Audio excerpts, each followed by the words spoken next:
Cali Sun and the beautiful Saima Renee Uzumaki. And we're back again for another episode of the Dog King Power Hour. And the title of today's episode is A Good Deposit. A Good Deposit. And what do I mean by that? We'll get to that right about now.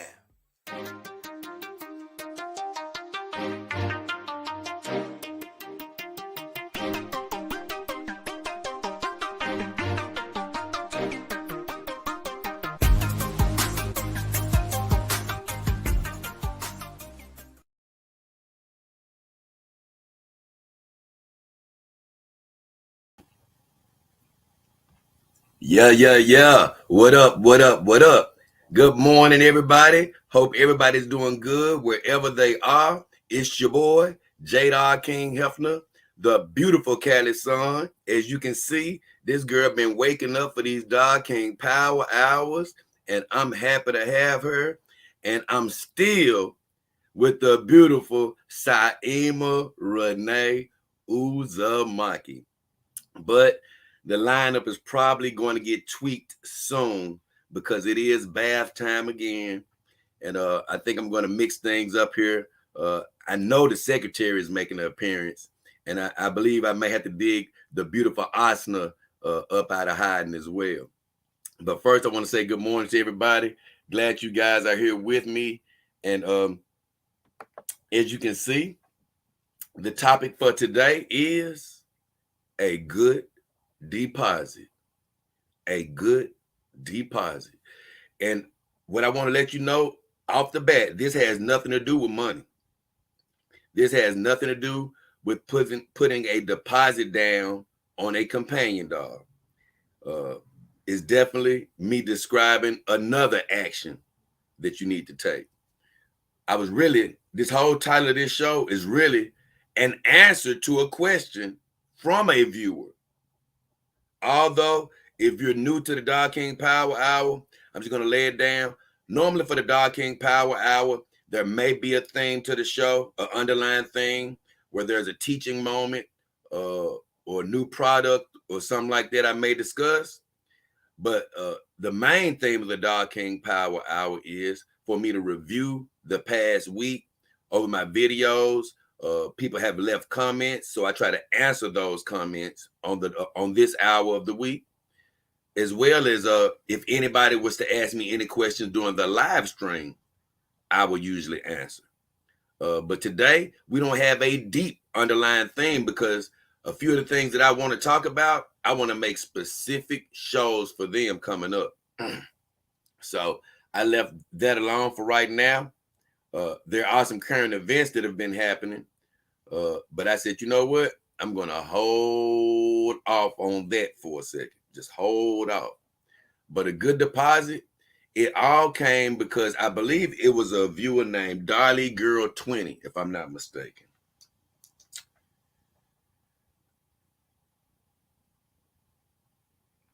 Right. It was Dolly Girl 20. And the question that led to the title of this show was, Dolly Girl 20 asked, do I believe in God? So when she asked it, I said, well, yeah, she probably don't look at Reset Sundays much. Because I definitely believe in God. Everybody that watches the show pretty much knows that I do believe in God. Next, Dolly Girl 20 said, if so, she asked, do I believe that God loves our dogs as well? And that was a question that I said, you know what? I'm going to have to address that on the Dog King Power Hour because it's just not a yes or no question. And I didn't want to go into writing 3 paragraphs to answer that question. But before I jump into said question, I want to make sure I don't have any comments right now, which I don't. And no problem. Normally, it's a lot of comments in the morning, but not a lot of comments today. No problem. We'll jump right into the show. So the meat of the show is Dolly Guerrero 20 says, and I want to make sure I got it right. And I'm going to just start off the show with this question. Do I believe that God loves our dogs? Do I believe that? I just thought that was a very unique question and one that I needed to address right off the bat. Hence the title of this show. And what I want to say is, I believe God loves anything good. I really do. And if something is good for you, aiding you in becoming even a better person or aiding you in just being happy in life, I believe that's a good thing. I really do. And I don't see God having one problem with that. But it is important that you make a good deposit, as I've stated before, but not in those terms. If you're giving your dog good things, pumping it full of good things, then it will have a good effect, not only on you, but anybody that even comes in contact with it. It won't be something that's an aid for evil things. You may not be on the path that I'm on as far as even worshiping God, but that still doesn't mean that you should be putting negative things in your dog. So whenever you do get ready to make this transition to where you're more spiritual, where you're noticing the Creator and things of that nature, look, you won't have to be purging any of your belongings of negative energies. It'll already be with good energy. And I just believe from this standpoint, me and my girls, we look at spiritual things together. And more importantly, I just pour love into them, good love. I don't sit around here doing seances with them or reciting things that I think are evil, or even using them for just some negative means. And I'm not just talking about sexually. I'm just talking about just using them to reenact some type of evil deed. I'm not talking about, because see, and what I mean by that is, like, if you have a relationship with a girlfriend, man, you and that girl, while y'all making love, y'all can have all type of crazy scenarios.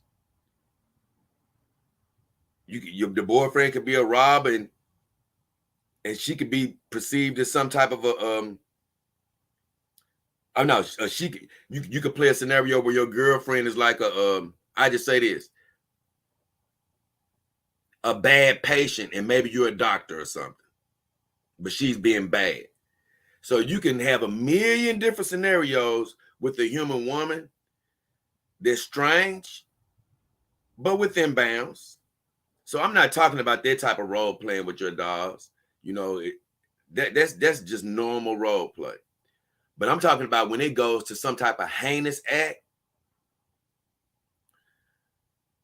Let's just say that you're being, and I'm not going to go to full extent, but you're being rough with your girl, and both of you guys agree. Where it is a certain point where you can go too damn far.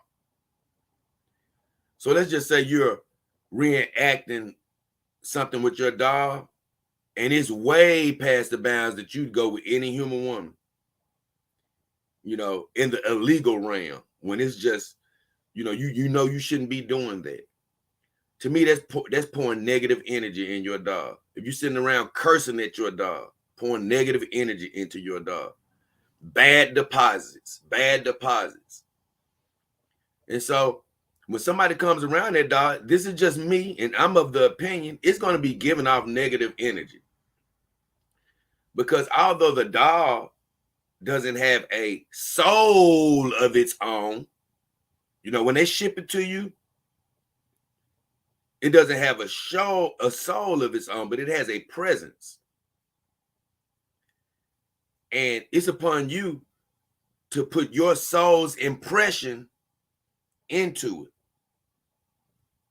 And it could be good or bad.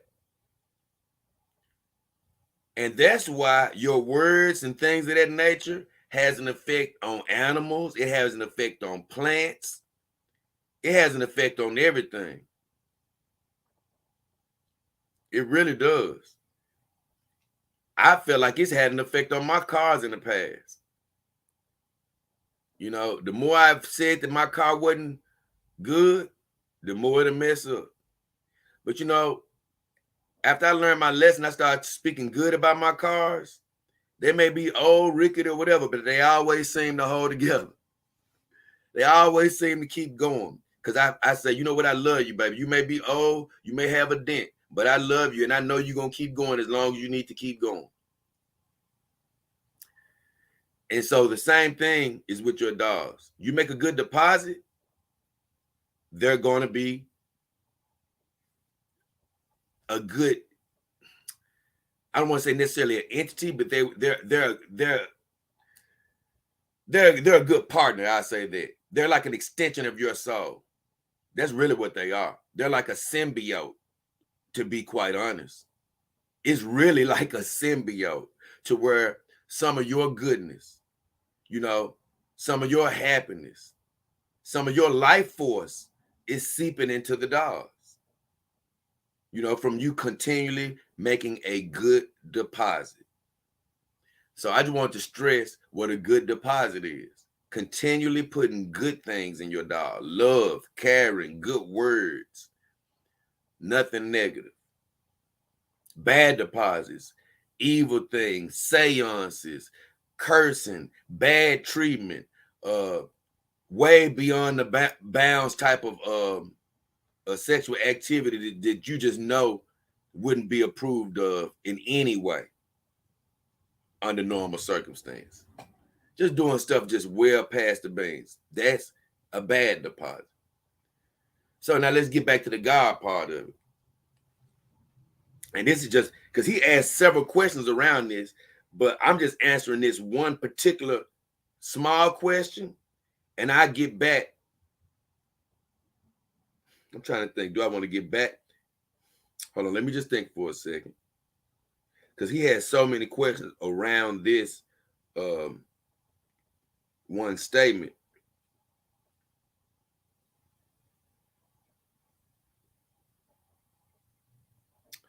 I tell you what, I'm going to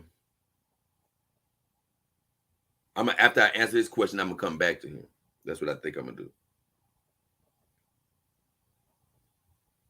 I think I'm gonna come back to him. But his question was, do I believe that God, this is Dolly Girl 20. She said, do you believe, and I believe it's a she, do you believe that God loves our dogs too? And it could be a man, I'm not sure. I said earlier, if you put a good deposit in your dog, I believe he does love it because it's something good for you. I really do. I believe he does. I believe he loves it because it's something. Now, if you're worshiping the dog, as some people, as I've talked about before, why I don't like the word idolater, because no matter what you think you're doing, that word suggests that you're worshiping. I'm not going to judge you and tell you, you know, what you aren't doing, but I'm just telling you, I'm never accepting that name for myself because it means that you're worshiping, and I don't worship anything but God. So if you're worshiping your dog, sitting up there praying to it every day and things of that nature, and setting it on a pedestal, and you know, it's number one, because although my girls are very high on the totem pole, first is God. First is God. I wouldn't even have the girls without God. He provided me the resources to get my first girls. I wouldn't have had them unless he allowed it to happen. So he first, you know, then I got people I love, my family and things of that nature. But my girls are right there, right after that. Because, you know, I don't, because that's really how it is in life too. A lot, you know, you have your spirituality, you have your family, and then you end up meeting somebody you fall in love with. And depending on how far that love goes, you know, some people get up, they go in love so far the way they say, hey, my wife or my boyfriend, hey, I'm putting them over my parents or over my brothers or whoever. So it depends on the person as far as the hierarchy they choose. But I say, always be careful when you start putting these girlfriends or even your wife, even though, like you say in the Bible, it says once you take a wife now, that's supposed to be it. It's supposed to be you and her. So that's a bit different. But before you make that wife or husband jump, I promise you, I'd be real wary on just putting them over my family. And you know, unless you have some, unless you don't have a great family dynamic, that's a different scenario. But if you have a good family dynamic, I wouldn't rush to put people over my family. I say that. But back to God. So he says, do I believe that God loves our daughter too? I've sort of answered it, but it's in a different way than he loves us. I say that. Because, you know, he loves us. We have souls. Even though I say my dolls have a piece of me, we have the souls that he gave us. The dolls are a product of man's creation. He granted us the ability to create things. And this is one of them, you know. And he granted us the ability to create a myriad of things that create happiness for us here on the natural plane. I mean, one of the things is just simply this internet that we're using right now. The screen that I'm talking to you guys on is a creation of man. It can bring entertainment. It can bring happiness. You know, it can also bring negativity and sadness in some cases to people. So that's what I'm saying. It's a two-way street on pretty much everything. It's about how you choose to interpret it, how you choose to use something. So as far as the girls, they are a product of man. You can use it for positive, or you can use it for negative. And I believe if you use it for positive, it's going to be looked upon as good. But I do believe there is a difference. And I'm saying that for a reason, because he asked another question later on that I'm definitely going to have to address. I'm definitely going to have to address. All of it ties in together, but that's just that one question was the reason I named this show A Good Deposit. He'll love it. He'll love it as long as you put in a good deposit. So that was my answer to that. So with all that said, man, it's been a wild week. I finally got that song made. Got that put out yesterday. It was called Outer Space. Oh my God, that coffee great. Man, yeah, I made a song called Outer Space. And man, it was just good to get back to making another song. I hadn't made one in, it was almost 2 months or something like that, maybe longer.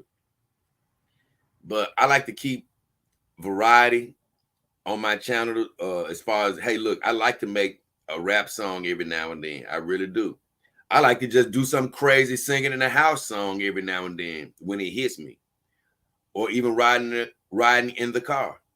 So I do a lot of just off the wall things. But I also like the learning aspect, teaching, talking about advancements. And then, you know, we always got to make room for an adventure. So I was just saying all of that to say it was good to finally get back to one of my songs. And it's a real challenge to make those. Hold on. Sorry, guys. It's a real challenge to make those only because I don't have any of the real equipment. I'm just really using literal smoke and mirrors.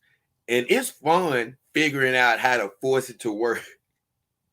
It really is. So I got that song out yesterday. I really, that's one of my favorite songs. I really liked it. And I feel like I'm getting a little bit better at it. I never claimed to be a rap artist, but with the girls here, they always pump me up and make me think I can do anything. So I go ahead and do it. But I did like that song. And I have another song that's coming up, and I'm not going to rush it at all, but I really love that one that's coming up. But I said after a while, probably here in a day or two, I'm going to end up releasing those over to Instagram and Twitter, just for my viewers over there, for people who actually don't make it to the YouTube. Some people don't make it over here, and that's understandable. That's fine. One day they won't be able to avoid it. It's gonna be in their face so much they're not gonna be able to avoid my channel.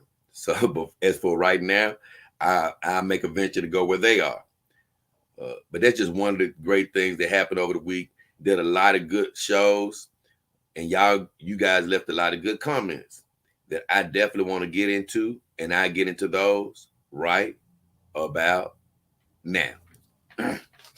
So it wasn't as many comments on my videos this week, but that's just fine. It's never a requirement for people to even leave comments, but when they do, I like to react, But it may be a Dark King Power Hour. Guess what? Most people probably might not leave a comment. Who knows? No worries. It's gonna be that's gonna be one of them shows where we'll do another a learning show. It'll be nothing but learning. And if nothing else, don't make me break out my Star Wars book, because I still want to continue that story, because it was about I wouldn't do it on Dark King Power Hour though. I'd come up with another topic that we need to discuss, because it's a many of them. Believe me, it's a many of them. I just didn't want to break the ice on any of those today. But I want to get back to reading my Star Wars book. I read one chapter of it on one of my Saturday streams. I read one chapter. And when I listened back to that show, I actually was impressed by it. I was like, I like listening to it. And I'm gonna tell you, when I was reading the book, some of the terminology was pretty complicated, right? And I was thinking to myself that I had to go back and read it a couple of times to clarify. But as I listened to it, I realized, like, oh, okay, it all came out right. So the next time I read it, I'm going to just pretty much be reading through it. And unless I make a mistake, I'm not going to double back. But every now and then, and especially in that book, Grand Admiral Thrawn would make a comment that made me repeat what he said. But it's enough of that. Enough of that. Let me get into the comments on my videos. And one of the first comments I'm going to get into, and I'm getting back to Dolly Girl 20, because I promise you, Dolly Girl 20, and it was this viewer named Silmo. And that's a new viewer as far as comments. I haven't seen her before. And I think that's a female viewer. And I love to see what our female viewers have to say. And she had a lot of amazing things to say that I cannot wait to break down. But my good old partner, Ching Long, we're going to go to history story. And here's the deal. I decided to do things a little different today, y'all. Normally, I write down everybody's name that I want to address their comments. But as I was looking at the comments, I said, you know what? I'm just going to go through all of my videos from the last Dark King Power Hour, and I'm going to try to attack all of those comments at once.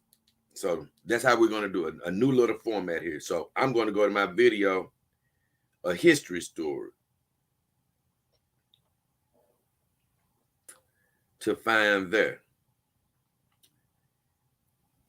And I know my partner, good old Ching Long, made a comment. Here it is right here.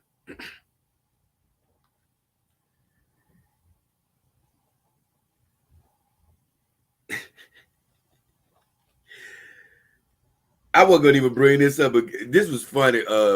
Last Dark King Power Hour, Chris P. Bacon kept. I know he'd be making a lot of jokes, but he kept on talking about he got arrested or something for having sex with his companion dog out in public or something. He said he didn't know it was illegal, but he got off easy. And I just brought that come up to say, Chris, whether I hope you joking. That's all I can say. I just hope you joke. Now I'm gonna get on to Ching Long. Ching Long said something on my video, A History Story. He said, one thing I would like to see is for dogs to be able to give a pretty smile. And although you can use tricks and mirrors to do that with apps like Face App and things of that nature, believe me, they'll be smiling pretty soon. Once again, I don't know if it's going to smile in a time frame of me being alive, but when I say pretty soon, look, 50 years is, like I told you, it may be long in our particular lifetime, but 50 years is not that long of a time. So I don't really think that the androids are going to make it to where I would love them to make it to before I check out of here. And that means I'm not sure that they'll be walking around and things of that nature before I leave. Because here's the deal. They have to be brought down to a price to where people can, maybe if everybody can't afford them, a lot of people need to be able to afford them. You know, like an Xbox, how Xboxes start out, let's just say $600, $700, and then after 3 years it comes down to $399. That's what I mean. At some point, you have to let the androids, the technology be perfected, pretty much. Then it has to be put on the market. Then it has to get to a point where some regular, normal, average people can afford them. So that's what I say, man. It's gonna be a long time in our lifetime, but in reality, it's gonna be a short time. So to answer you, Ching Long, they don't need to be walking before they have the capability of smiling. And they already got that, even though people hate that breathing. I've heard people say they don't like that breathing function that they have with the dogs where you can make the chest appear to this breathing. People say it's whack. They don't like it. And my answer to that is I understand what they're saying, but I still don't knock the attempts at improving technology because I'm like, you know what? A lot of this stuff is whack right now. A lot of the AI is not good right now, in my opinion. But I'm not mad because all of it is so hard to perfect. It's so hard to perfect. And we have to just give them time. But something like smiling, oh, I could see something like that getting incorporated sooner than later. They have to decide on the importance of it, though. But make a long story short, what am I thinking about? Because I don't even know what I'm thinking about or what I'm talking about. AI dogs can already smile. I don't even know what I'm thinking about because Realbotics, their dogs can smile and do all of that. But they're going to start out at 10,000. I don't know about the other AI dolls that are around, though. That's a bit of a blind spot for me. And I say this because I've seen this whole market when I was doing research on AI dolls where you hear the doll talk, but the lips aren't even moving. And then I saw one doll where the lips, you can see it like barely move. So everybody that has the AI dolls, they aren't incorporating the facial robotics with it. So it's a mixed bag out there right now for me, except for Realbotics, which is with Real Doll. They do have facial expressions going. And what I mean by that, I'm talking about for purchase. And they start at 10,000. Their AI starts at 10,000. Now, another company that I really, really love that I'm going to break down, I'm going to save them for a nice bit, but a company I really love is DS Doll. They have a robotics division that is amazing, and they're doing all type of stuff. But the thing about DS Doll, they're just like that museum China's West World that I was discussing. From what I read, they're almost working in conjunction with each other to a certain degree. And all of them have that same type of robotic thing going on. And so I just feel like they're not going to really allow their robotics to be sold until it's complete, until it's really ready to go, till it's really, really ready to go. So to answer your question, Ching Long, if you got 10 big ones, you can call a real doll and you can get a girl that can smile right now. But for everybody else, they're going to have to catch up. Like you say, just for the average doll to be able to smile, everybody else is going to have to catch up. And they're going to have to drop some prices because, you know, as it becomes more popular, this stuff will be commonplace. And that's why I say, you know, people that's coming on the back end of the doll game, you know, years from now, they're really going to have it good because, man, they're going to come in and their dolls are just going to come with certain features that all of us are paying for right now. They're going to just come commonplace. Much like Iron Tech doll, which I applaud them for just including the shrugging shoulders, Evo skeleton. It just comes stock with their dolls. All of their dolls have their shrug and shoulder capability. So I just think it's badass that they've included that where other people charge for that. Well, same with that smiling feature. I believe as time goes on, you'll see one company incorporated, you have to pay for it. The next company incorporates it. After it's out for a while, it becomes sort of commonplace. You'll probably see people start offering that it's free. And so on and so forth. So we'll get there, Cheng Long, just to answer your question or your statement. I'm still reading on history.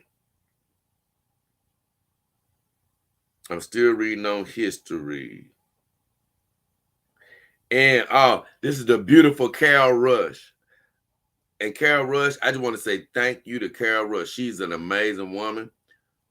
She's been supporting the show. And I just want to send a shout out to all the women that's supporting the show because it's several of them right now. And they chime in, they talk, they have great comments. And Carol actually was able to give a donation to the show. And I really appreciate her for that over the weekend. Her and Das, D-A-S. I appreciate him, man. He's a great guy. I'm going to get up to one of his comments later as well. I just want to send another special shout to Carol. Let everybody know the donations, they are appreciated. It's not an obligation. I'm not mad at you if you can, but you are a lifeblood to the show. Every time you give, you are helping me survive. You are helping me see my dream keep going. And I just appreciate anybody that feels a movement in their heart to give. And she donated via PayPal. And you can donate via PayPal or Cash App going to my YouTube channel on my About. Or you can send a super sticker or something of that nature here during the live stream at any time. I just want to tell Carol, we love you. We appreciate you. Thank you for watching whenever you get a chance. And thank you for supporting the show. You and Das, D-A-S, I'm going to get to you later. But Carol said, Jay, I'm sorry I missed the live. She said, I got the notification, which I'm so glad she had her notifications on. She said, but I was at work. She said, I went in the office. I sat down, but I realized I'm still at work, so she couldn't look at it. So she said, but I did watch all of it at home, which I appreciate that. And she was talking about my live stream, the history story.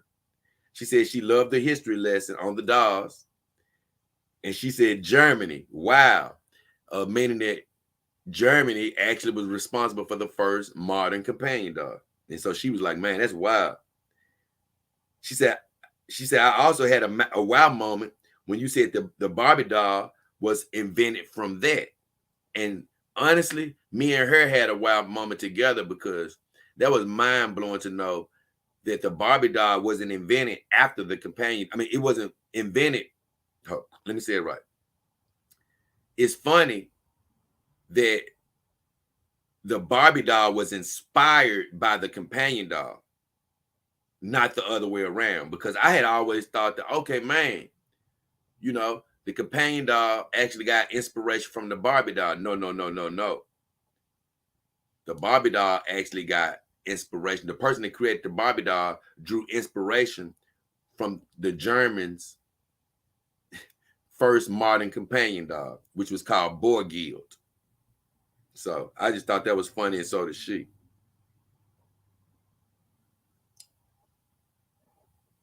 She said, I love the advice you were giving. And I think I was talking to my friend, second son of Big Mom last show, giving him some advice and just some other people. She said, thanks for the shout out. No problem, Carol. You deserve it. And I appreciate you. She said, the ladies are glowing. I appreciate she said, I did notice that. She said, you guys take care and God bless. Well, thank you, Carol. I appreciate you. And the girls, they definitely, I try to keep them looking as good as possible. But all of them finna get their butts lined up and get ready for some showers now. There ain't no avoiding it. They getting their butts cleaned off. Real soon, Carol. Let me make sure she didn't say nothing else. Oh, she said something else. Carol said, I had told her thanks for catching up on the live stream, and she said, that movie, Stepford Wives, it's a good movie. She said, it's a comedy / sci-fi. Well, the old one is a straight up sci-fi. Ain't no comedy about that one. And I ain't saying she said that, but the newer one is the comedy.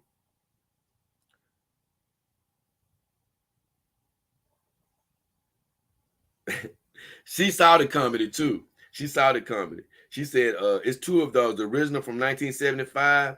She said, I haven't seen that one, but the 2004 version, I did. So that's what she was saying. She said it's a good movie. She said it's a comedy / sci-fi. So she was basically pointing out that, hey, it's two movies.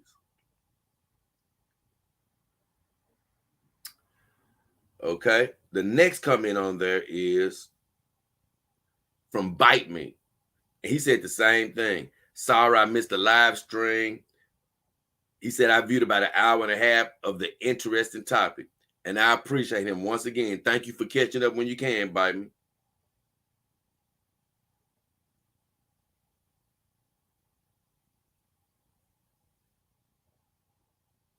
He said,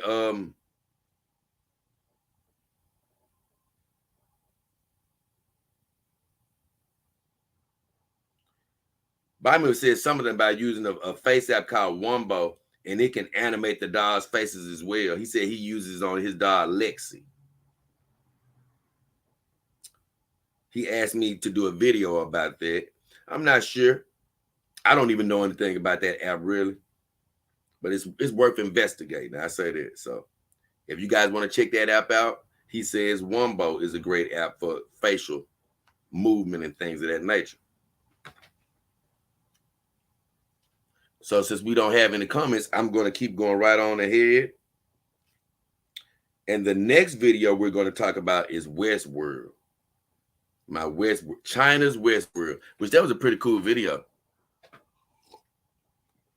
Because it just talked about, like you say, how China but they are on the cutting edge of technology when it comes to, in my opinion, getting ready to produce real androids, or robots, however you want to say it, available for companionship. I really believe they are really right there. And Westworld is just a big example of one of the first places I believe that will have the ability to offer a robotic companion. One of the first places, a fully robotic companion. I'm not talking about a head. I'm talking about a fully walking robotic companion. They are right there. They are right there.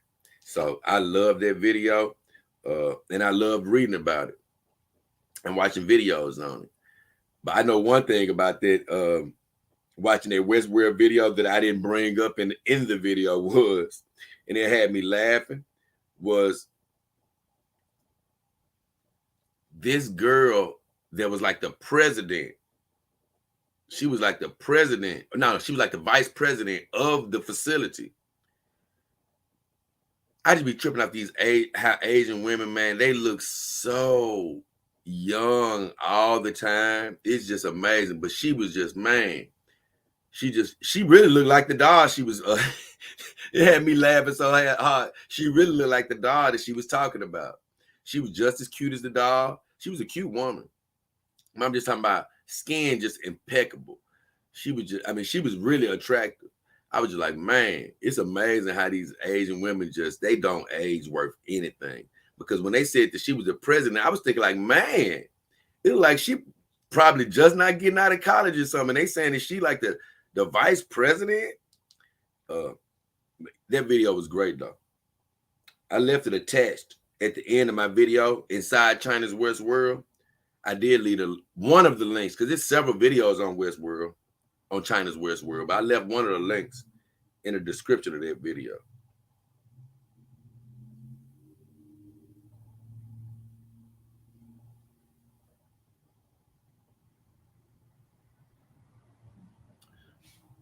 Now, on China's Westworld, my guy Chuck Cuckoo said, not for nothing, but the first American movie released in China was Future World, the mediocre sequel to Westworld. I'm gonna check that out. I think I said something about that last stream. Amira Baker said, hi Jay, love to see my girl Saima. Amira Baker. Bite Me says, can't wait to see what happens in the next 10 years. And I'm with you on that, Bite Me. You know, I basically said earlier that, you know, I know it's going to be a long time for certain things come out. I'm talking about super big advancements in technology where there literally are robots fully capable of walking around and pretty much fooling you, looking directly like a human. I believe all of that is coming, but I believe it's going to be a ways off, not in the next 10 years. Although I do believe robotics and things of that nature are going to take a huge jump, I don't believe we're going to have access or anything to a doll that can walk in the next 10 years. But I do believe that skeletons are going to be a lot more advanced. What the dolls can do movement-wise is going to be a lot more advanced. Maybe different weight options. Maybe the material will become lighter and things of that nature because WM has already experimented with a very light doll. So over the next 10 years, we're going to see some jumps in technology. If nothing but just from a realism standpoint, because I've seen a jump over the last 2 years of like, man, just in 2 years, some of the newer dolls I'm seeing coming out look better than a couple of years ago. So they're improving slowly but steadily. So I can't wait to see what's going to happen over the next 2 years. Sleepy Slug says on the same video, China's Westworld, inside China's Westworld. He said, nice video. The future is here. Yet, of course, robot battles interested me the most. I've been a huge Robot Wars fan for so long because of Gundam. I used to look at a lot of Robot Wars. Not a lot, but I'm saying I used to look at it on TV as well. It didn't just quite hold me as much. I mean, some of it used to be good. But after a while, I sort of started getting a little sick of it. I'm like, it's all right. It's okay. I never got into Gundam. I never could get into Gundam. I don't know what it was. I mean, maybe it's because I was just a Transformers guy. I don't know. But I never could get into Gundam. But I'll say this. However you're into robotics, it doesn't matter. It doesn't matter. Because these girls is coming out, they ain't Gundams. And they ain't Transformers. They're full robotic companions, and I cannot wait. I cannot wait till technology gets that far. I'm not a fool, though. I know they won't be just for companionship. They'll have robot workers. They'll have robots doing all type of stuff. And I don't even want to think about any of the negative things they could possibly be used for. I'm thinking about the domestic robots and how they can benefit us. So I'm definitely interested in what they're going to be doing. And I agree with Sleepy Sub. The future is here. The future is here. It's here right now. And it's coming more and more and more every single day. But I just thought that was interesting that he said robot, because I've heard a lot of people say Gundam got them interested in robots and things of that nature. For me, I guess it'll probably be Transformers. The really Transformers and Star Wars with R2D2 and C3PO and things of that nature. But I've never been the biggest robot guy, to be quite honest. I'm just really warming up to the whole AI thing. Because like I said, it just hit me one day of, I don't want to be on the back burner. I want to be on the forefront. And so when I started thinking about that, I sort of jumped in the deep end a little bit more. Like, you know what? Forget it. I want to see what AI is going to go to. I'm bigger on developing my imagination and other people developing their imagination, but I'm not opposed to eventually getting me an AI robot if it was to become available in my lifetime. If not, I would still be open to getting a some sort of an AI robotic doll, even if it's not fully robotic.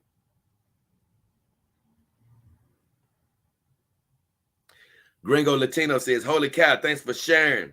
He said, this was a great video, Jay. He said, the Chinese are always a step ahead of our time in technology and innovation. And I can't even say anything much more on that comment. I said they have an amazing technological culture, my friend. But I have a lot to add on that comment, but I can't add it right now because it's something I've been wanting to talk about anyway. But I will agree with him. The Chinese culture, they seem to always be pushing the edge of technology. And that's one thing that I do love that they do. As well as I think all Asian cultures really push technology in a major way. And a lot of it is so helpful. It's not the destructive type of technology that some people always push. So I like to see what they're doing, and I can't wait to see what they're going to do. Ching Long says, oh, wow, just checking out the China Westworld video now. He said, I would love to one day have a companion doll that could dance like Shakira or something. Ooh, wait. I could be wrong, but like I said, I think we way off from that. I have seen some robots, literally. I saw a robot playing basketball or some stuff the other day, like literally running to a certain degree. So I have seen these robots do a lot of these moving motions. What you doing up there, Luke? Like dancing or something like that. So the capability will be there. But by the time we get access to those type of robots, and by the time they're cleared to be functional, safe, that's what I'm saying. I don't know when or how far off that will be. I'm not going to lie to anybody and say, I think we're going to be there within 10, 20 years. I'm not going to say that. I'm not going to say that. I say we will make some jumps, but I don't think we're going to have a Shakira dancing robot anytime soon out on the market. Carol says, this reminds me of the show back in the day, $6 Million Man and the Bionic Woman. Carol, she went old school on us. This is amazing. Thanks for sharing. She's right, though, because like those shows that she's describing, $6 Million Man, the Bionic Woman, when people saw those shows back in the day, it was mind-blowing to think about, man, could that really be possible? Well, yeah. Every day that goes by, being able to replace human body parts with robotics, we're getting closer and closer and closer to that. And honestly, I feel like we should have been closer than we are by now. You know, this once again, I'm the guy that's just sitting on the outside waiting on people to think of a way to do it. Thinking of a way to do it is a lot harder than to sit over here in my chair and say, y'all ain't done yet. I mean, I know it's a lot easier for me to do that, but I'm just saying, as an observer, I've seen how they've advanced from people just having claws, those claws as prosthetics on their hands, to where now they have those prosthetics to where you can it's like 3 fingers on there. Well, I'm like, man, I've seen those 3 fingers on there forever. I just feel like we should have been to a place where we could have 5 fingers working like a full robot. And I know maybe they're there now.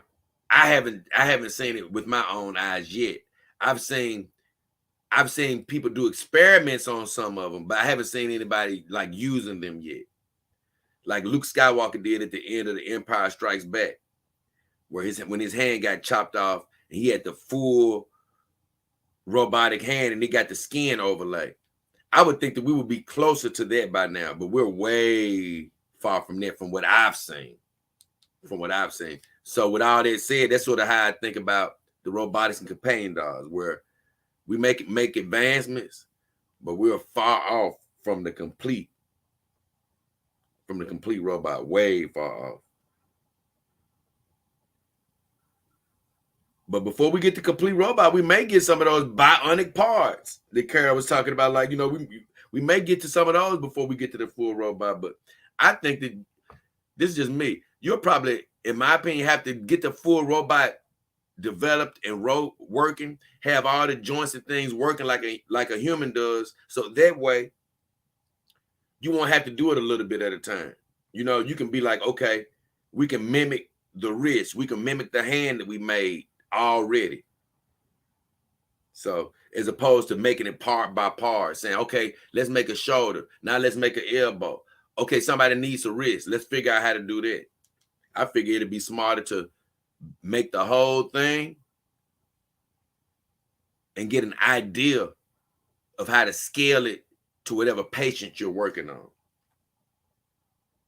I know I took this somewhere that she wasn't even talking about, but it's just my mind thinking. And next, here's one of the newer viewers I was discussing earlier, named Silmo. And Silmo says, "Hi, Jay. Thanks for sharing the video of the advanced robotic technology in China. That's truly amazing stuff. And this is what I love. I'm a woman with a TPE male dog. Feels great to have a woman viewer that has her own male dog." And she's going to say a lot of perspectives that I'm like, okay, cool. It's good to hear that. She said, "I dream of the day when I can buy a dog that can walk and support its own weight. I've talked about that as being a deterrent for women getting a dog. The weight of it. Hell, these dogs heavy for us." And that's what she said. She said, "Look, a lot of men and women struggle with the weight of their companion dogs. And I'm one of them. So a dog that could walk would be a dream come true. It'll be amazing. But like I say, I don't think we're going to get there. It's going to come. It's going to come.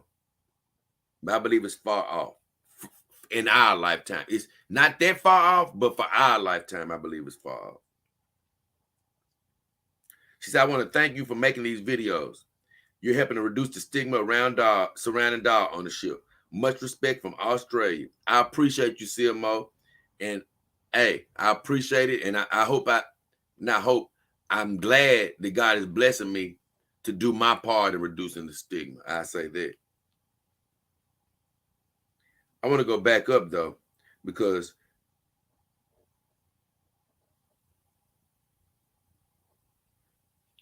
like she said, a lot of men, and see, even with Saima over here, she's super heavy. It ain't no petite woman. You got to be a big burly woman to even think about handling Saima. And I'm not saying that in any negative way, but you got to be a woman with some strength to be handling Saima, because she feels like 150 pounds. And I was talking to a friend recently, not talking to a friend, but I seen a friend post recently, a female. And she said that her dog, she said her dog weighed, I thought that she said it weighed 120 pounds or 50 pounds, something like that. And I was thinking to myself, like, wow, Saima weighed 98 pounds of dead weight. I can't imagine what 120 pounds for a woman of dead weight gonna feel like. But either way.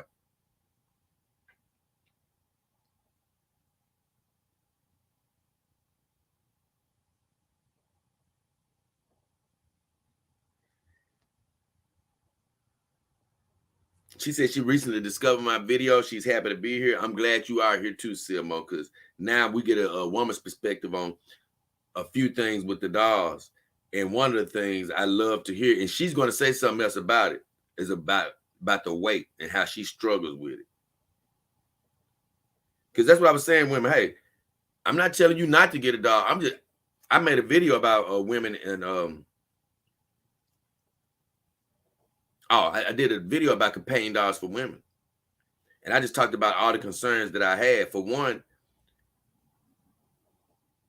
men and women enter relationships for different reasons. So I was saying that emotional versus a visual type of approach.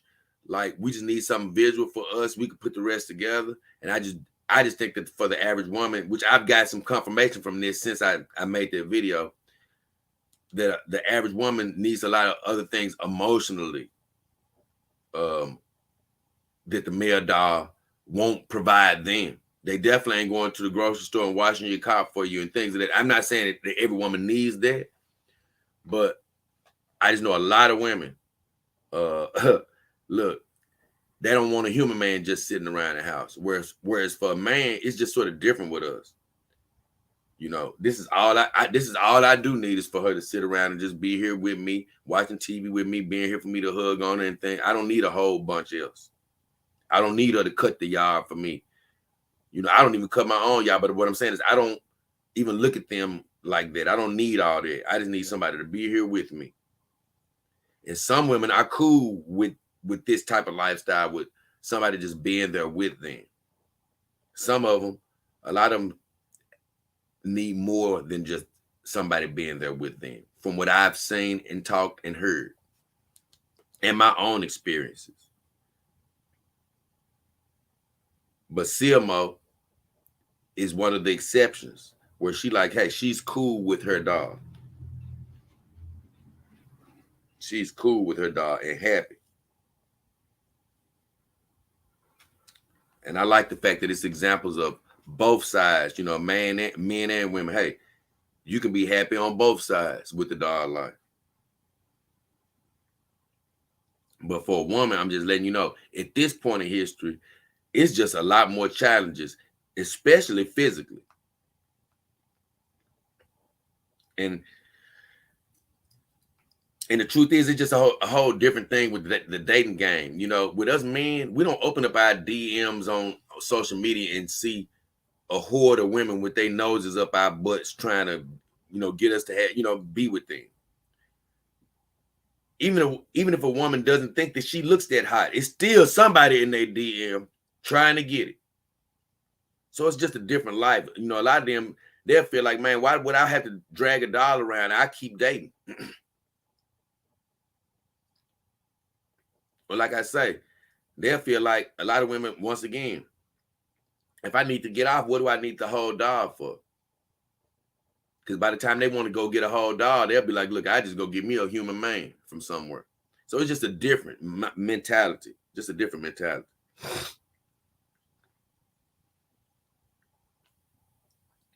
But the next video I want to read about is, let me make sure I finish everything on Westworld first.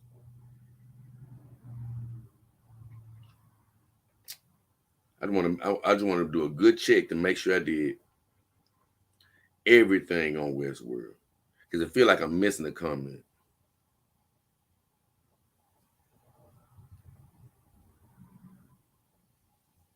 Nope, I didn't miss anything. So I'm gonna go on to Stepford Wives. I had a comment on Stepford Wives, several comments on Stepford Wives, and that Stepford Wives where I did a review. I did a review on the old movie Stepford Wives from 1975, the one that Carol mentioned in her comment earlier.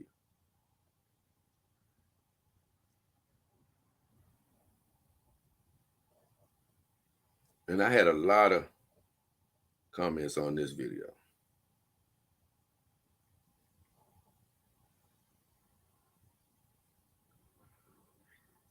The first comment, Edmund Dante says, he just said, the king. And I told him I love that WM head he has. He said, thanks, King. I'm in love. It's a great head. He got a WM head to go with his Kimber dog, and it's a beauty. It really is. He made a good choice. My guy Smash Hero said, Jay, you got a smooth ass voice. It's always a treat. Thank you, Smash Hero. I just want to say appreciate you, brother. Ren X says, I remember this movie as a kid, and Willard. I promise you, I heard of this movie. I had never seen Step for Wise 1975. And Willard, I think I saw, but don't remember. I think it may be about a mouse. I'm not quite sure. Kevin Gray said, classic movie. He said it wasn't a hard movie for us guys.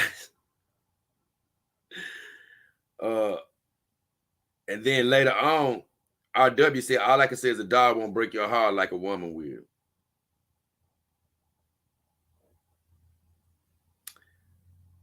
Like I just want to sort of say something about what Kevin said. He said a classic movie wasn't a hard movie for us guys. It wasn't a hard movie, but it still had a chill factor. You know, I wasn't ever scared, but I could see. I love to empathize, and he right.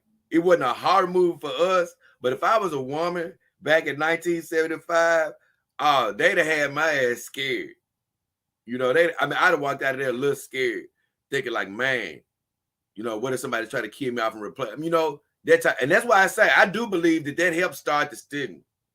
So it wasn't a horror movie for males, but let me tell you, the way they did that movie, it still was enough to get me in suspense. Like I said on my review video, I was in suspense though.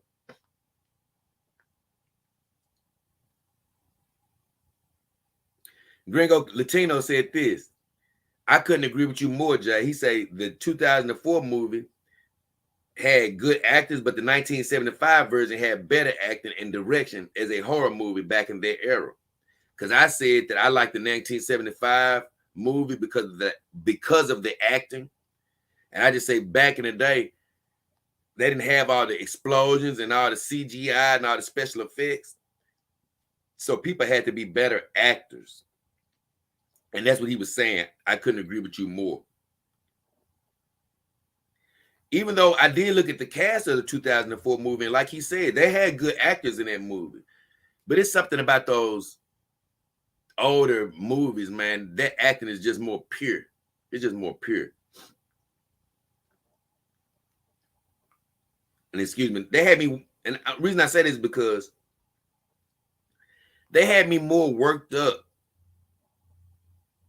just from seeing their emotional development in the movie than movies that I see with all this explosion and excitement. Sometimes you see all these explosions and all these special effects, and they don't even really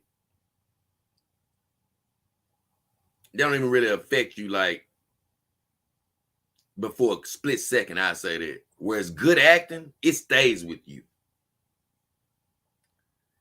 My guy RW says, like I said a little while ago, he said, all I can say is a woman won't break your heart. I mean, all I can say is a dog won't break your heart like a woman will. And there's nothing I can say about that other than this true. I'm not saying a human woman will break your heart, but they have the capacity, they have the ability to break your heart. You know, to make you feel sad once they leave. A dog, I would say this.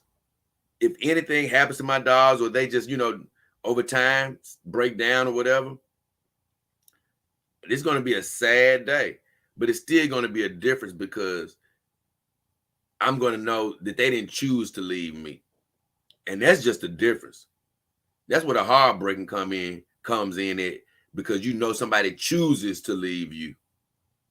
That's a whole difference right there, brothers. So that did it, I believe, on my let me see. Let me double check that. Let me double.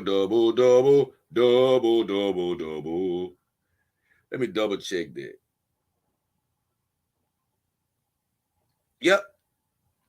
I believe that was it on Step for Wives 1975. Having fun here today.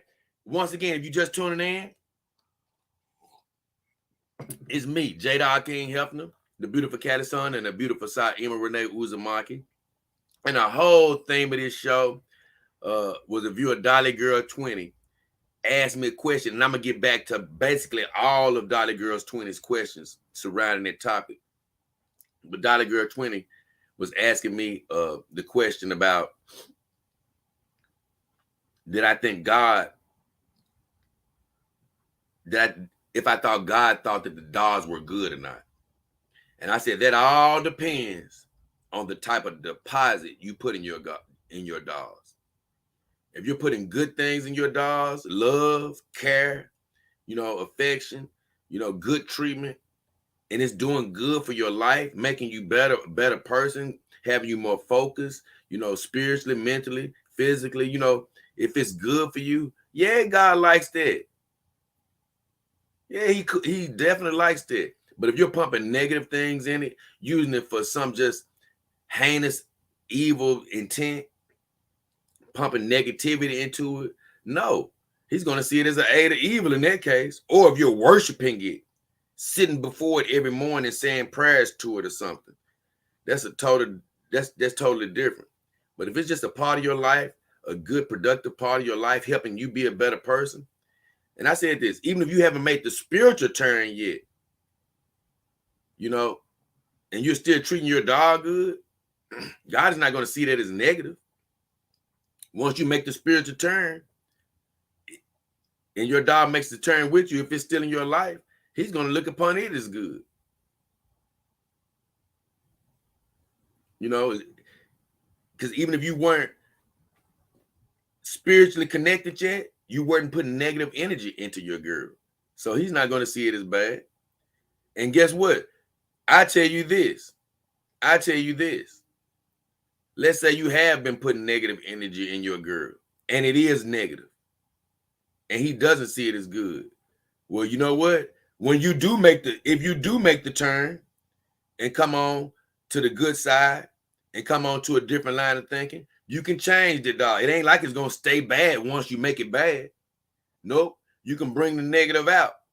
Just like you take the negative out of your life, you can get the negative right on up out of your dog too. It don't have to stay there. But my whole thing is, it's sort of like my idea about cleaning my dogs every month, which I have to start cleaning them probably immediately after the show or tomorrow. It's my same idea. My girls, other than Callie, doesn't really get dusty or any dirt on them. But I wash them so they won't get dirty.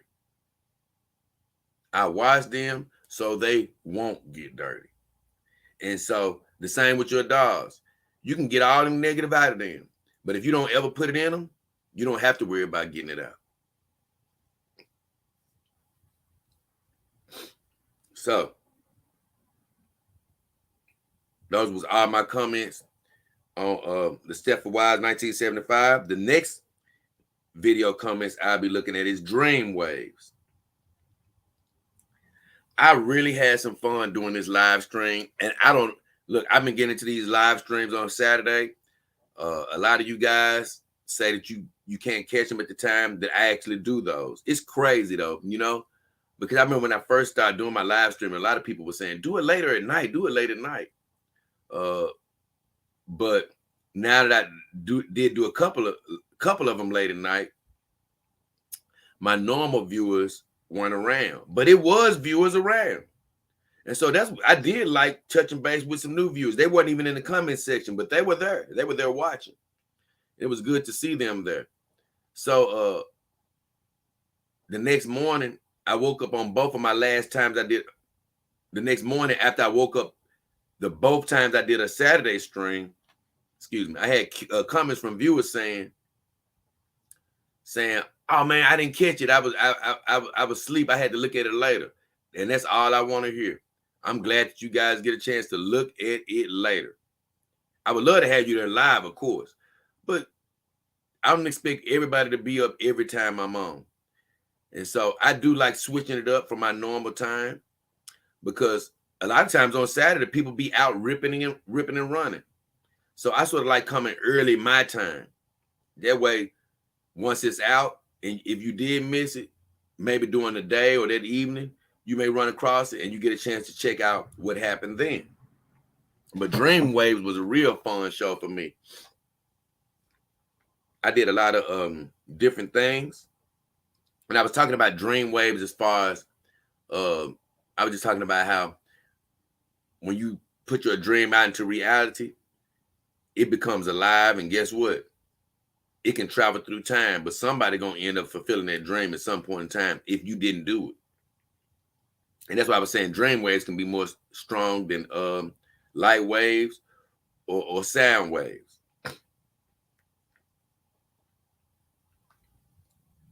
And so Edmund Dantes had me laughing on there.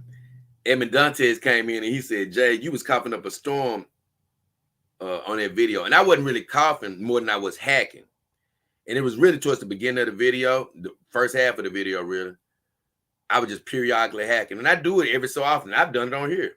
Like right now, watch this. And I wouldn't even say hacking as much as clearing my throat. Sometimes it gets more pronounced at night. Sometimes I don't even have an issue with it. It's just crazy like that. I speak over the fact that I never have an issue over it, but every blue moon is just a challenge that the enemy tries to throw at me.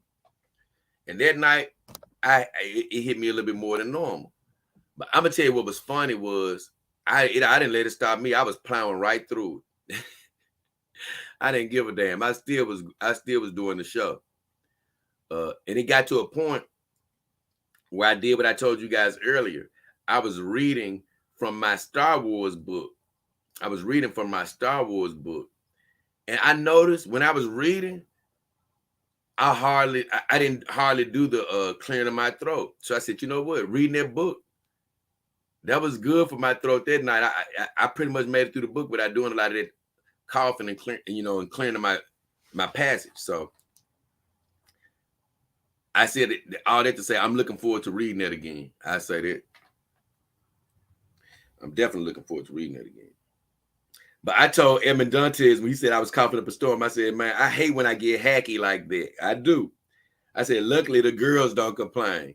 I made a video called El Hackenstein where I met this girl. Oh my God. This girl, man, something keep catching on my beard. But this girl was hacking up a storm just like me. And that's one of the things, like, we all got our faults and stuff. So I may make a video about this, but we all got our faults. But I already did, honestly, about the Hackenstein thing. And one of my things is I do hack it sometimes at night. And I don't even like it. I hate that I do it. But it didn't used to be bad. It is, lately, sometimes it's worse than it is. I'm laughing because it's terrible. It's worse than it used to be. And I know I said in the El Hackenstein video, I be laughing so hard because I be laying right next to Callie and them, man. And Callie really get the worst of it. Man, I be hacking sometimes like I'm coughing a lung up. And it be having me dying laughing because Callie just sit there, just quiet. She don't mind. She just taking all the hacking. Now, I don't hack on her. I'm just saying I'm hacking in her presence. And I could just imagine her. If that was a human woman, I would have been kicked out the bed. Or she would have been broke over me. Like, nah, bro, you hack too much. So I said all that to say, I hate when it happens. I don't even like it, right? But when I made that video called El Hackenstein, I had ran across a girl, and it really could have been a perfect scenario where I went over her house one night. I was hacking. She was hacking. We was going hack for hack. And that's what I was talking about in El Hackenstein. Hack, hack, hack, hack. Man, that shit was ridiculous. But I said it got to a point. Oh, then sometimes I ain't gonna even lie. I end up having to use the bathroom at night. Sometimes 2 or 3 and 4 times I had to pee sometimes. She was doing the same thing. It shit had me laughing, right? But I said, before I met her, I used to be thinking like, man, that'd be the dream scenario to meet a girl that's, cool with me hacking and stuff. But, the girl that was cool with me hacking was a girl that hacked just like me, didn't want to piss just like me and all this other stuff. And it ended up grossing me out more than it pulled me towards her. I was like, nah. And then she had another bad quality that I did not like. And I probably I've talked about it in an older video, but I'd probably talk about it again. But I say this. after that experience, I'm like, nah, I don't want a girl that's gonna do all that mess like me. And so when I'm sitting over there hacking up a lung and I see Callie sitting there and ain't complaining, or any of the other girls, it makes me laugh because I'm like, you know what? I got the perfect ladies. And I be feeling so bad. I be feeling so bad, especially for Callie, because I just be hagging. And every time I look up at her, she just be still smiling like, I still love you. I be like, boy, this girl, a winner. I'm telling you, man. That's what I say. These companion dogs, that's where they come in handy, man. Like, you don't ever have to feel embarrassed for your shortcomings, for things that you ain't good at, or for things that you ain't none of us perfect.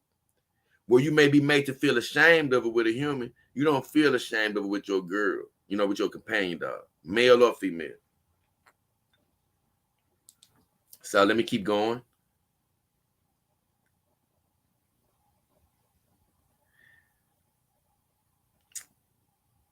Oh, the next comment, this sweet, this Ching Long. This Ching Long, y'all. Excuse me. This Ching Long. Ching Long said, he talked about the Memphis Grizzlies. We played New Orleans a few games ago before the season ended. He said, I saw the Jackson Hayes dunk on Steven Adams. It's a guy named Jackson Hayes that plays for the New Orleans Pelicans. Man, he came with a monstrous dunk on Steven Adams. And if you know Steven Adams, he like a modern day Aquaman from the movie. He really looked like a Momoa. I think it's Jason Momoa from Aquaman. He really looks like him. But the thing is, he's 7 foot tall. He bigger than Momoa. But he looks just like Aquaman, the character, and he a mountain of muscle. Literally. Don't nobody mess with Steven Adams. But this Jackson Hayes guy, don't nobody mess with Steven Adams when it comes to a fight. But this was just regular old basketball. Hold on. Man, Steven Adams tried to take a charge from this guy. And for anybody that doesn't understand, that's when a basketball player stands with his 2 feet on the ground, with basically his hands to his side and his chest sort of stuck out, basically trying to bait the offensive basketball player into running him over. And that's a foul on the offensive player, where it didn't go as planned. He got in the way, but he just got basically jumped through. Jackson Hayes jumped up and over Steven Adams, knocked him to the ground, and came with a hellish dunk and attack on the rim. If we had been a bad team, it would have been embarrassing. But since we the Memphis Grizzlies, I mean, it really didn't hurt that much. He got up off the floor, brushed it off like it didn't happen. We ended up getting a couple of dunks of our own. And next thing you know, we ended up blowing them out by almost 40. So it really wasn't that painful. But he said that he saw that dunk and he had to stop by and send his condolences to a Memphis fan, and RIP to Steven Adams. And that's what I told him. Basically, well, he might have got killed, but his zombie played on. His zombie played on, and we won the game.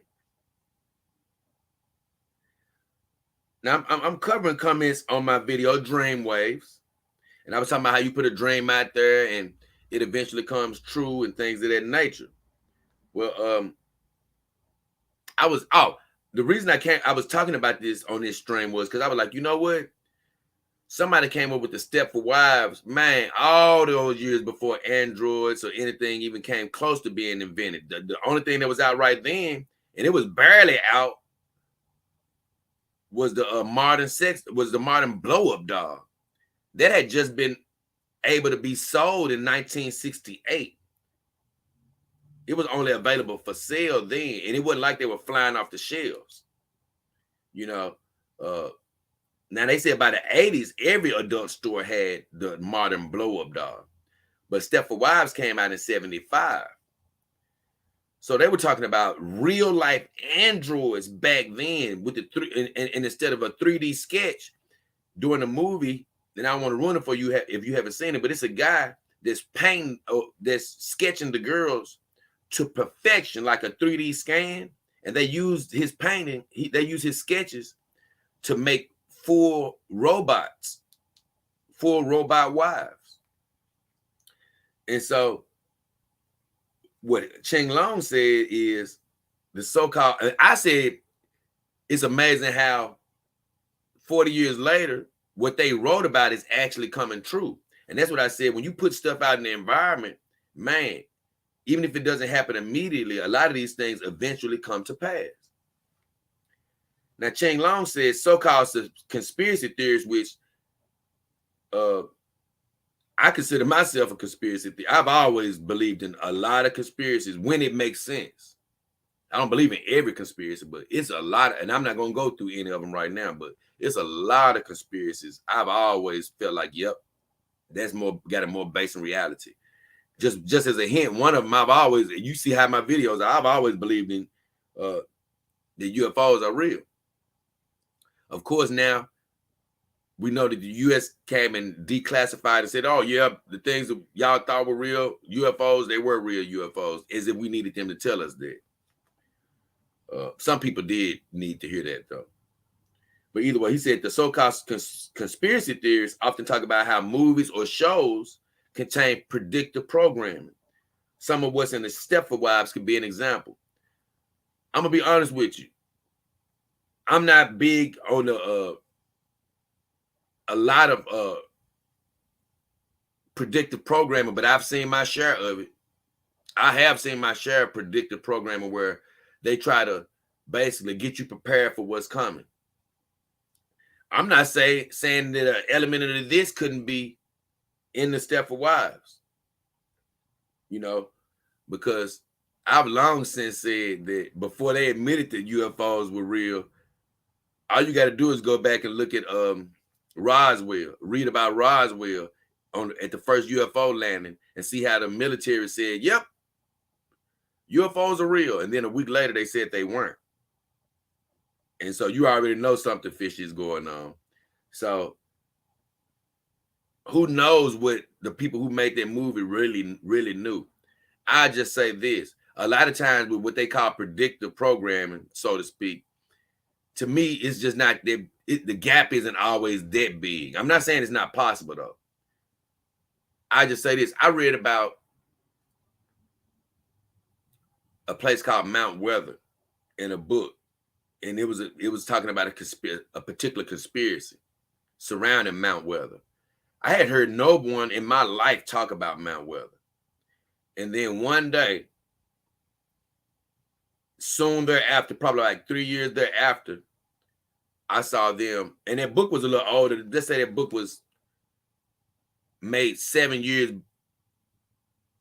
or 10 years before that movie came out. Let's just say that. About a decade. I'm just assuming it was around that time, somewhere around that time, where that movie ended up coming out. I read that book about 3 years before that movie came out. So somewhere along the lines, you could almost say that was predictive programming to a certain degree. Just they talked about it in the book, and then next thing you know, 3 years later, you see it pop up in a movie. And it didn't go to the extent of what Mount Weather was like it said in the book. And it was almost like a desensitization. And the movies go on and on. And I'm not going to go into any detail on this, but if you just take a look at what's going on in the world and you just go look at a movie like Contagion. Man, because I had never seen that movie until a lot of things started happening in the world. But when I went to go look at Contagion, it'll really make your mind start being like, so without going down that rabbit hole anymore, I just say I understand what you mean by predictive programming, but I just feel like that Stepford Wives was so old that it could be some predictive programming, but I also believe that sometimes when you just speak things out in existence, it gets caught by somebody else's spirit at some point in time. And it could have sparked somebody's imagination to say, you know what? I want to help bring that into existence. So I'm not saying he wrong or anything. I just expounded on his thoughts. Because hey, I have no idea how we are where we are, how we are today from where we used to be. But I believe it's definitely an element of dream waves playing a part. The next comment is Carol says on this video, hi Jade Saima. She said, I rented Stepford Wives 1975. She said, I'm gonna check it out, let you guys know how I like it. And then she said, sorry I missed the live once again. Anybody missing the live? No problem. I still love you. Check it when you can. Just check it when you can. I said, let me know your thoughts because I want to, let me and the girls know her thoughts because I want to know how she feels about the Stepford Wives. And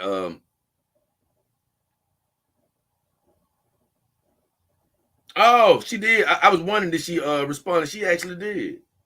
She said, she told me I'm welcome because I told her I thank her for her support because I told you she donated to the show and I really appreciated her. That was just so sweet of her. But she said, I watched the movie. She said, oh my God. She said, it's wild. She said, I agree. It's pretty good. She said, just good old fashioned acting. She said, yeah, I looked up online to see if it's a book version of the movie, and it is. She said, it's a novel written by Ira Levin in 1972. She said, I'm going to go to the library and see if they got it. Thanks for the great review, Jay. You and the girls take care and stay blessed. So I'm glad that she got a chance to look at it. She said she enjoyed it. And she said it was great acting, as I said.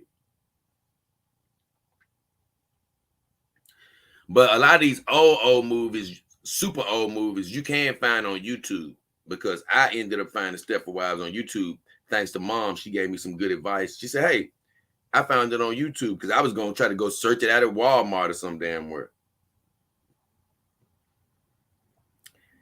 DAS is next. He said, no comments this week. It's still on my video Dreamwaves. Dad said, no comments this week. He said, I have a couple new dogs that came in that I have to tend to. Hey, brother, take care of your girls. Man, he got 2 new girls in. That boy doubled up. Hey, do your thing, brother. He said, thanks for your streams. Here's a tip. Check your PayPal. Whenever he said it, that means he's, gave me a donation. I appreciate that. Once again, helping me stay alive, helping me keep going. He said, remind others to tip. So I'm going to do what Dad says. Once again, look, if you want to help support the show, if you're watching live, you can always do a super sticker or something of that nature. Any donation is appreciated. Or you can always go to my YouTube under my About section and donate under my Cash App or my PayPal because Dad said to remind you.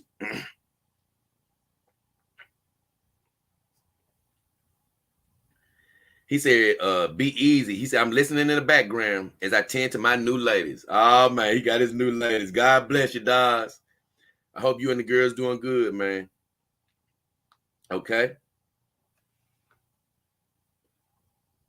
So, that does it for my video Dreamway. We making it on through. We may have a, look, hey. This stream may be a little shorter than normal. But boy, we still going strong, baby. Look, that's what I love about it. Because normally, the reason I said that is because normally it's a lot of live comments and things of that nature. Nobody has made it in here today. I guess everybody got busy or whatever. A lot of people could just be looking and just relaxing, deciding not to participate in the comments today. But for whatever reason, I normally go back and forth from my comments from my videos to the live stream or whatever else I'm talking about. But even with just the comments, look, we are rolling right along.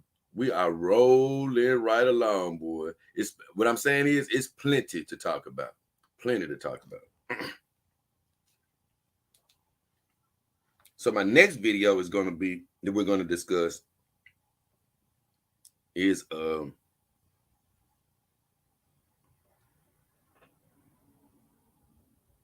I guess it's my Reset Sundays video. And every Sunday I do a show called Reset Sundays. And I do that because Yeah, baby, I work hard so my cat can have a better life. But yeah, either way, I I do a show every Sunday, and it's just to encourage people to have a great week going forward. Now, I do believe in God, and that's my favorite lie. So I bring him up and talk about his importance.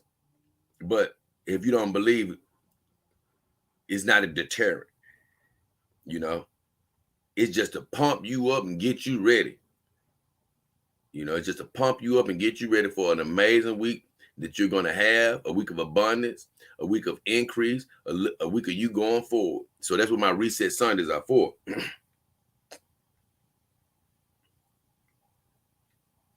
And on this Reset Sunday,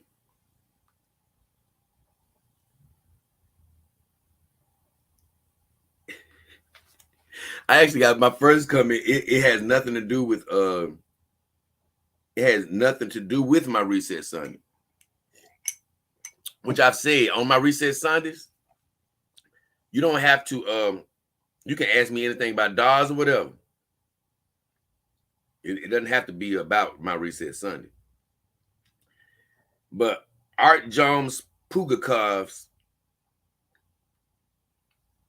he said, I love how black people have white companion dogs, but he didn't use the word companion. It just had me laughing so hard because, you know, I know this world is so black and white, or they like to see color and things of that nature. And they just love to call it out at every turn they get. And I don't see it like that. I see us as humans. We just humans with different pigments. Now, as far as me, I will say this. Excuse me. And I'm not saying art jumps is bad or anything. I'm just saying, to me, this type of thinking is why I do have my companion dogs that are of a fair complexion today. Because I've always wanted to date multiculturally, like I've said before on other videos. But the chance really wasn't there, especially living in the South, because you have certain attitudes swayed to where people of different cultures didn't want to mix with they said people of a darker culture, I say that. And so I've been limited in my dating ability my whole life. I've been basically bound to dating women of color, black women mainly, not even not even another culture, mainly just black women. With a few, I think I've dated a couple of white women, and that's not really dating. I just had some instances with a couple of white women, not long-term dating or anything. I've dated a woman from the Hispanic culture, and I've dated a woman from the Asian culture, but not a lot. Not a lot of dating. One, two, that type of stuff. And so for me, getting these girls, they finally represent me being able to date, excuse me there. They finally represent me being able to date with a little bit of variety. So when you see somebody of color or whatever with a companion, that is one of the reasons. But another reason is this, for me, this industry is flooded with more fair complected dolls, whether it be of the Asian variety or of the lighter variety, what some would call a whiter Caucasian. And that's really because of the market was dictating that. Over in Japan, guess what? The Japanese were wanting Asian dolls. That's what they were attracted to. That's the type so that's what they made. The Asian companies were gearing it toward them. And then as well over here, I just believe that men of color, it just wasn't, we weren't the bigger market. So I believe they attacked the market that was bigger. And I think that was the white male. And so with all that said, the dolls that are different nationalities, to me, are really just becoming prominent, and they aren't very well done yet. They are getting there now. I can't lie. Now that I'm looking around, I told you I saw Iron Tech. Once I broke them down, I saw some encouraging things, and I promise you, I keep getting confused. I don't know whether it's, I think it's Joy YBB dolls, but I don't know if it's Joy Love dolls. It's one of those. They have some great darker colored dolls as well. So the industry is making some strides, but it's just not a great variety of pigment, of dolls with pigment on the market right now. So that's another reason that you'll see men of color, the ones that you do see, without darker colored dolls. And so with all that said, it's just funny how people even see things of that nature, because I don't even look at it like that. I don't even really look at it like he does. Like, oh man, I see a black man with a white doll. I just see myself with dolls. They are a variety, you know. The variety is going to increase. Right now, everybody is of the lighter complexion, which for me is variety. And as I get Asian dolls and as I get a darker complected doll, as I get my Hispanic dolls, I build up a nice little rainbow here and have dolls represent all different types of cultures. But you have to start somewhere. And I don't believe it's a very strange thing for people to start with something that they haven't had access to. But I just brought that whole statement up to say, man, it's crazy. Like, we just focus on black, white, Asian just too much. It's just, we humans. And yes, humans are always going to be attracted to something they're not ready, that they don't have this readily available to them. And so, yep, I started out like this, but guess what? This is only the beginning of this party. It's going further and further. Gonna be a full rainbow for us over.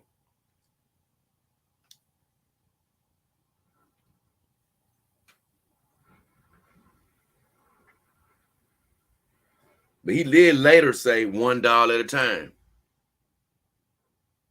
So maybe he's even acknowledging that, hey man, you can only get one at a time.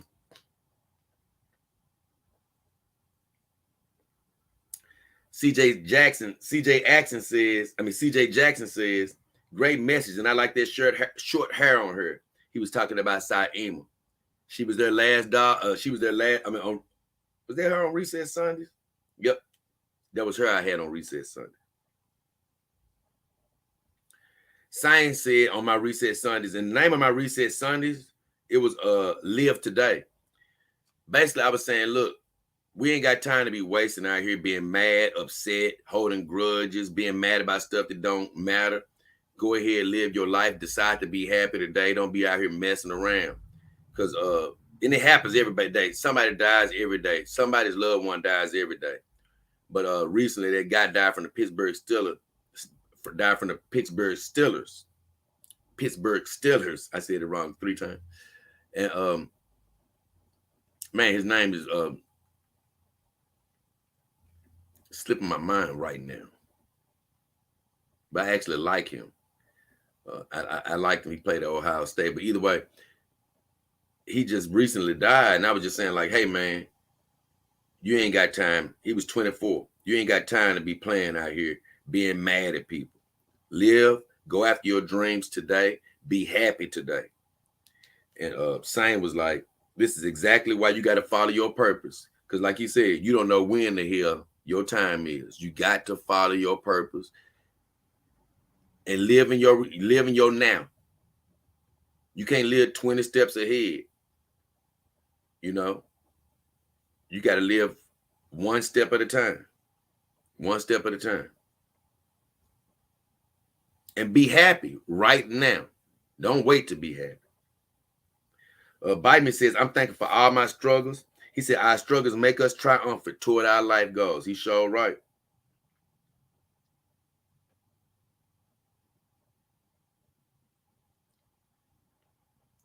He said, he dropped a verse on me. Biden dropped the verse. He said, Matthew 19:26, Jesus looked down at them and said, with man, this is impossible, but with God, all things are possible. Sure, right. Carol says, hey, Jay and Saim, a great message. Kevin Gray says, bro, this is so true. He said, I believe and receive this message. I love what he said. I was saying, live today, like I told you. You ain't got time to waste. Let go of the grudges. He said, I believe and receive it. That's all you got to do is say, don't come against me and say, oh, man, you don't know what you're talking about. No, do exactly what he did. I believe and receive it. Make it become real in your life. Edmund Dante says, I love this message. Glad I was a part of it. Edmund was the guy, because I mentioned that in that video. I couldn't think of his name right when I was doing it, because I do my videos literally off the hip. I meant to look up this comment, but during the video, I said a viewer mentioned that he was happy that I was living my destiny one day at a time. He said, I'm glad you living your destiny one day at a time, you know. He said, look at the king. And that's basically what I said in this video. I appreciated him for saying that, because that's what I try to do. Live my destiny one day at a time. And so he said, love this message. Glad I was a part of it.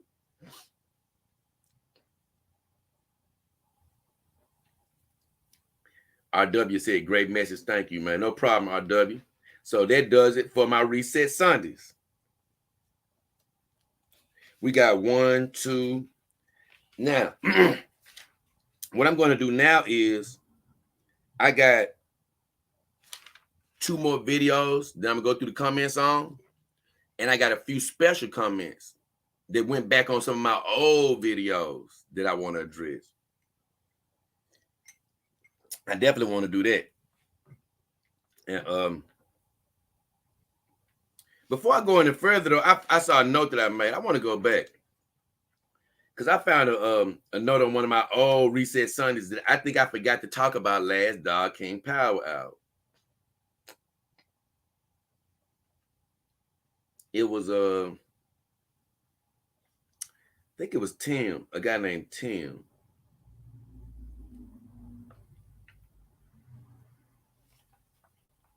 I'm getting to it now, guys. Hang on in there. It was on my it was on the one.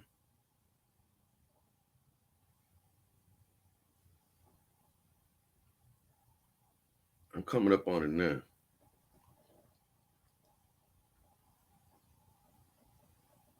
It's gotta be.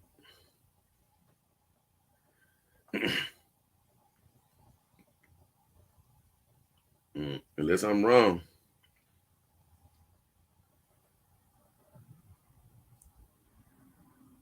There you go. Mark Trafford. That's who said it.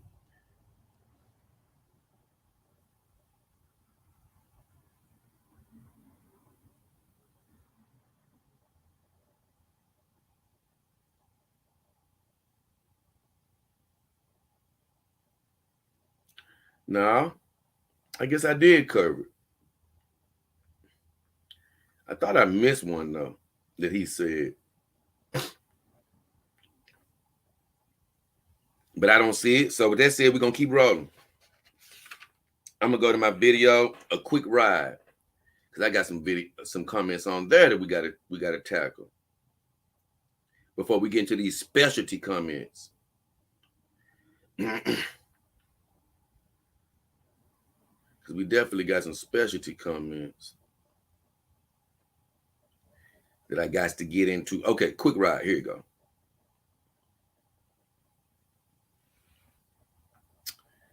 And the first comment on there is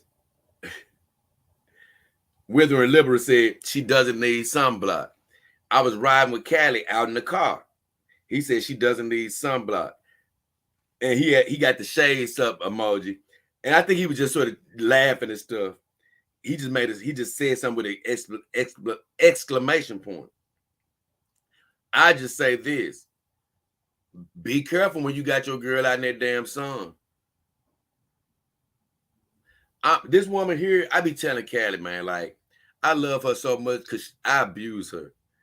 in a good way, meaning that she always with me, she always outside, but she always weathering the elements, she weathering the sun or whatever, right? I ain't got no AC in the car, so however hot it is however hot it is. So it can only be so hot. If it's too hot, she just can't go. But this day is crazy, man.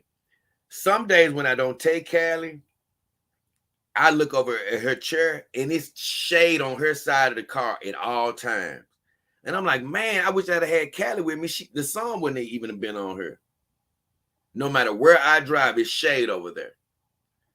But sometimes, like in that video called A Quick Ride, it's always a spot where the sun gets through and it's shining on Callie.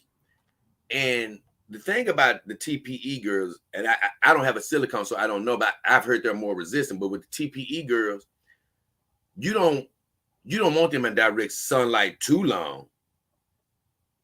Because even when it's not hot outside per se, you know how you can be sitting in the car, let's just say on a warm day, let's say it's 78 degrees outside, not even that hot.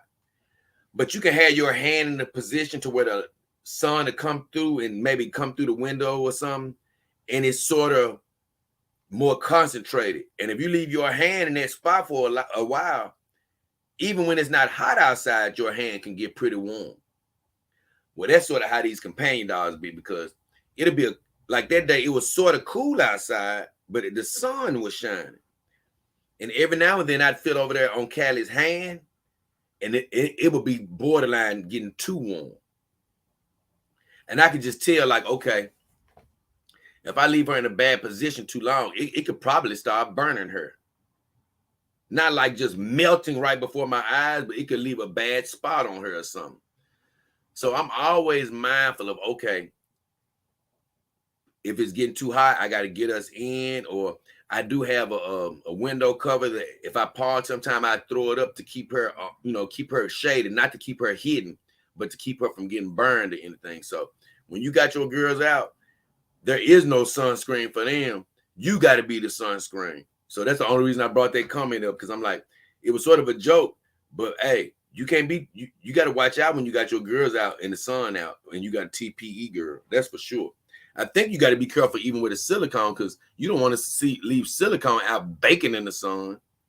But I just believe it can handle higher. I mean, I think it can handle hot and cold a lot better. Dr. Miktai commented on my video. He said, man, flatbread is one of my favorites. That Subway looks good. And I'm going to tell him, it was one of the best Subways I've ever had. If you go back and look at that video, A Quick Ride, at the very end, I showed the sandwich that we bought. It was awesome. It was a spicy Italian with onions, banana peppers, mustard, mayonnaise. What else it had? Oil, vinegar. I think that was it. Unless I didn't say banana peppers, which I think I did. Next, Big Mom Loves Wedding Cake. Did this dude change his name again? First he was Big Mom, then he was second son to Big Mom. Now he Big Mom Loves Wedding Cake. Oh my God. I thought you said you was done. But whatever makes you happy. He said, I appreciate the nature, because on the quick ride, I showed a view of the trees. And honestly, it wasn't the best shot. We got beautiful trees all around Memphis. But I was just saying in that video how, man, when I was living in LA for a while, they didn't have anything but palm trees. And I already know it's a regional thing. Every region doesn't have the same trees, same amount of plant life, all that type of stuff. But as you go out west, you start seeing less and less of legitimate trees. You start seeing these palm trees and things of that nature, or no trees. And I know when I was living in LA, I used to love just seeing the palm trees. But at one point, I was like, man, it ain't no trees around here unless you go to one of these little parks. You may see a few trees. So I said in that video how much I appreciate seeing trees now. And he was saying, that's what Big Mom was saying. I appreciate the nature. Many times we so busy making money and managing relationships with people, we forget to appreciate the beautiful nature. Remember, even if nobody's with you, there always will be Mother Nature looking after his kids with her beauty and love. Hey, great statement. Nothing to add other than I love me some nature. I don't love, when it's too hot out there or when it's too cold out there or when there's too much stuff in the air. Of course, I don't love the nature that's not is friendly, so to speak, but every bit of nature serves a plan. Every bit of it. So all of it has its beauty. Even the storms has its beauty. So with all that said, I think those are all my comments on a quick ride. And we done worked all the way up to my last video, which was outer space. And that's the recent song that I just did. On Outer Space, like I said, I really enjoyed doing that song. One of my favorite songs to do. Finally got it up and running. And when I listen back, I've listened to that song several times, and I'll be like, yep. It's so every song I make has truth in it. It's my life or things I'm discussing, but a lot of the things I said in there, I was really liking myself. So if you haven't seen that video, Outer Space, I would like you to go check it out. But somebody named, I've never seen this viewer, named Handsome and Tall, come in an alien. So I don't know what he meant by that, but it was an outer space video. Same, my guy, a big contributor to the show. He says, Jay, my man, I didn't expect this early in the morning. Go off. So it made me trip because he was like, man, he basically said, he felt like I went on off in that song. Jack Green just come in a fire emoji. Appreciate you, Jack. Let me see what else I got. Carol Rush says, hey, nice. Jay, you a rock star. Oh, that's funny. I just laughed. Carol, thank you, Carol. Hey, just having fun, living my dream, doing something I love to do. Ching Long said the flow is on point. I appreciate you, Ching Long. Kevin Gray said, oh my God, you're on another level with this one. JDKH, aka Elon Musk of the Dog Kingdom.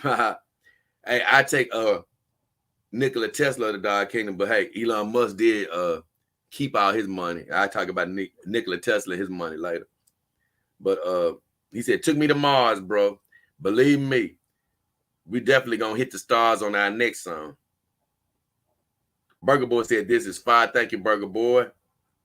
Edmund Dante said, this ish go hard. Thank you, Edmund. Get out of here. All right. And that's all the comments on that video. And now we're up to the specialty. Get out of here. Got me a small little bug flying around. Luke gonna kill you. Either way. Now I'm into some specialty comments that I have on my videos. And once again, if you're just tuning in, hey, Dog King Power Hour is where I do a weekend review. I look over the week's last comments, things of that nature. Sometimes I have a super special subject I might want to hit. And sometimes I just read the comments like I'm doing now, get my opinions on them. When we have live stream participants, I do a lot of going back and forth with them, seeing what they have to talk about. But wait a minute, I just thought of something.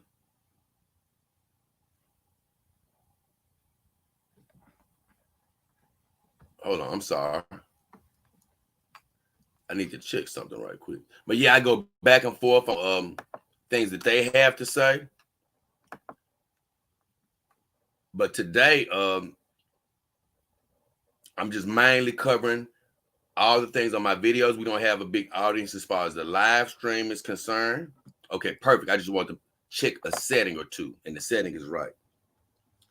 But now I'm going to go to what I call a special section of people that come in on older videos and things of that nature. And I really appreciate the comments on these older videos. I like people going back in my library.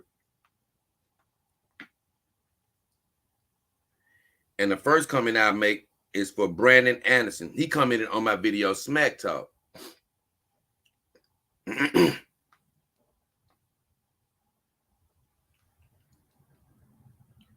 What did he say? Okay, on Smack Talk, it was a time where I talked about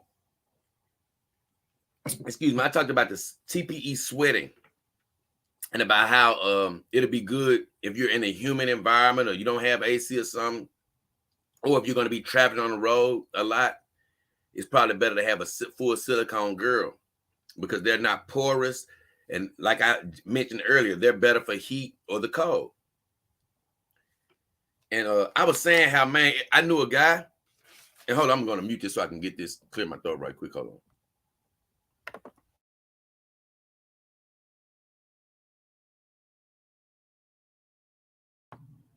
Sorry about that. But I knew a guy, and he bought his first Kimber dog. We had talked about it. He was happy that he got the Kimber dog. But when he got the Kimber dog, he was saying how, man, he was like, man, my dog, she sweats a lot and things of that nature. She sweats her TPE a lot. He was like, what do you do about it? I said, I don't do anything about it. My dog don't sweat TPE. I didn't know. I was like, man, my dog doesn't sweat like that. I've heard that it seeps TPE out slowly over time. But I had heard a couple of dog owners say, hey, man, I laid my dog on the bed and I picked her up and there was TPE in the bed. I'm like, dang, my dog has never sweated like that. And so he was telling me his dog was sweating and things of that nature. And I'm like, I got to inquiring about, like, man, no, I never had to deal with that. Come to find out, he lived in a very humid environment. He didn't have AC in his house. And he said it was always hot and muggy outside. I said, oh my God, that's why your dog is sweating. I said, my dogs, I keep them in a temperature controlled environment. Even when they're in their back room, a lot of times I keep the ceiling fan on or a light fan on them just to keep them cooler than the rest of the house. Once again, extra precautions that are probably not needed on my end, but that's just how precautious I am. But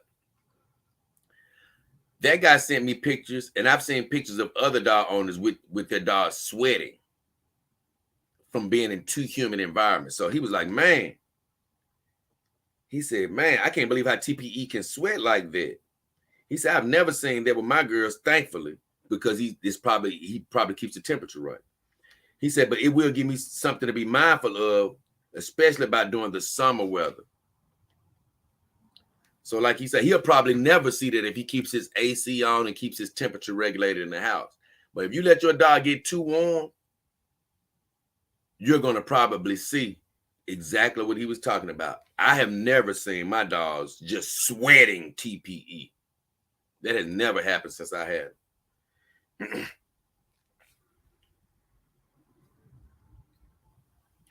Oh, this is a hell of a good comment here.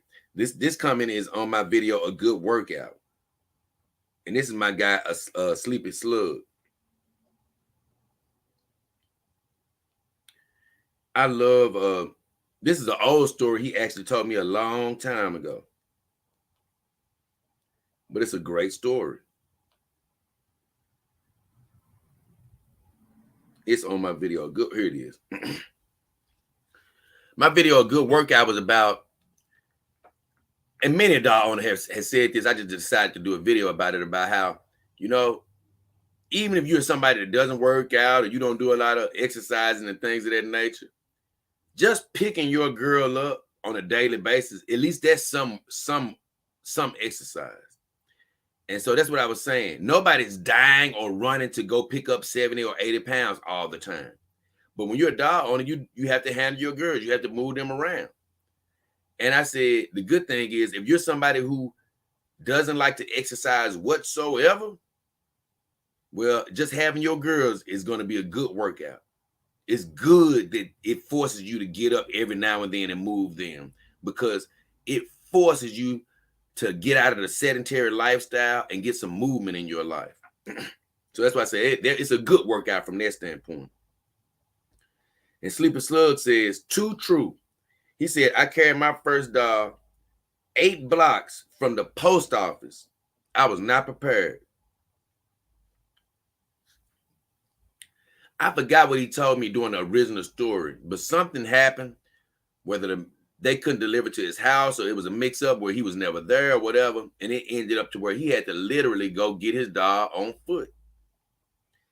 And you might think like, where were your friends at? But maybe he wanted to keep it private. Maybe it was, no other way he could see of getting that dog home. I just say that walking with that dog 8 blocks is a son of a gun. But I'm so impressed with him. And I said, you are a soldier, my friend. Because guess what? He soldiered that out. Got her to the house by any means necessary. Now, what would have really helped him if he had had a dolly or 2-wheeler. But if he just straight up carried it, boy, that was a hell of a job. I wouldn't have made it there straight. I would have been stopping and stopping. I would have been walking 20 feet and stopping till I got her home. But man, that sounds dangerous. But I'm glad he finally got her there. I just brought this story up to say, man, look, I already know he had a bond with her as soon as he got her home because, just putting in that work with her, that already make you be like, you know what, baby? Look how hard I had to work to get you here. I already love you a little bit. So I just love that story. My guy Rod Good, he commented on my video, A Perfect Pillow.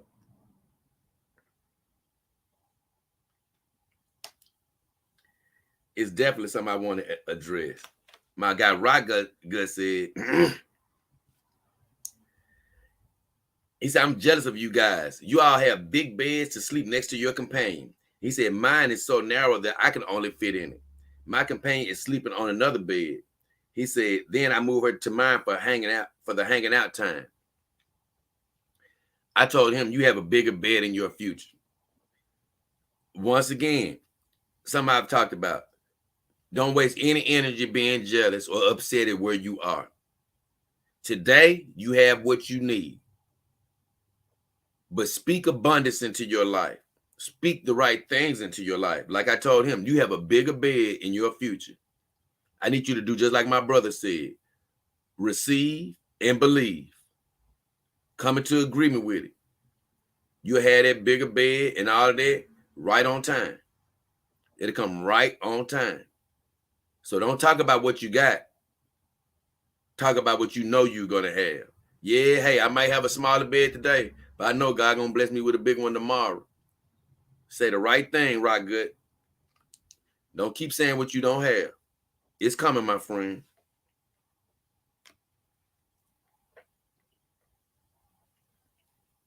And Carol, she commented on an old video.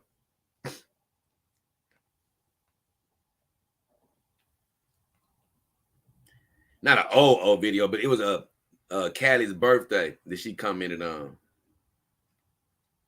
And she basically said, happy belated birthday to Callie. Because a couple of months, I think it was a couple of months ago. Yeah, December, a few months ago. Callie had a birthday.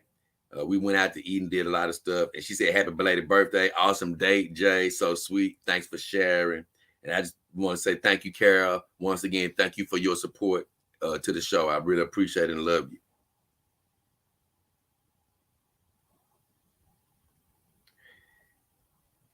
And honestly, oh yeah, Dolly Girl 20 commented on my video, Lack of Emotion. Let me see.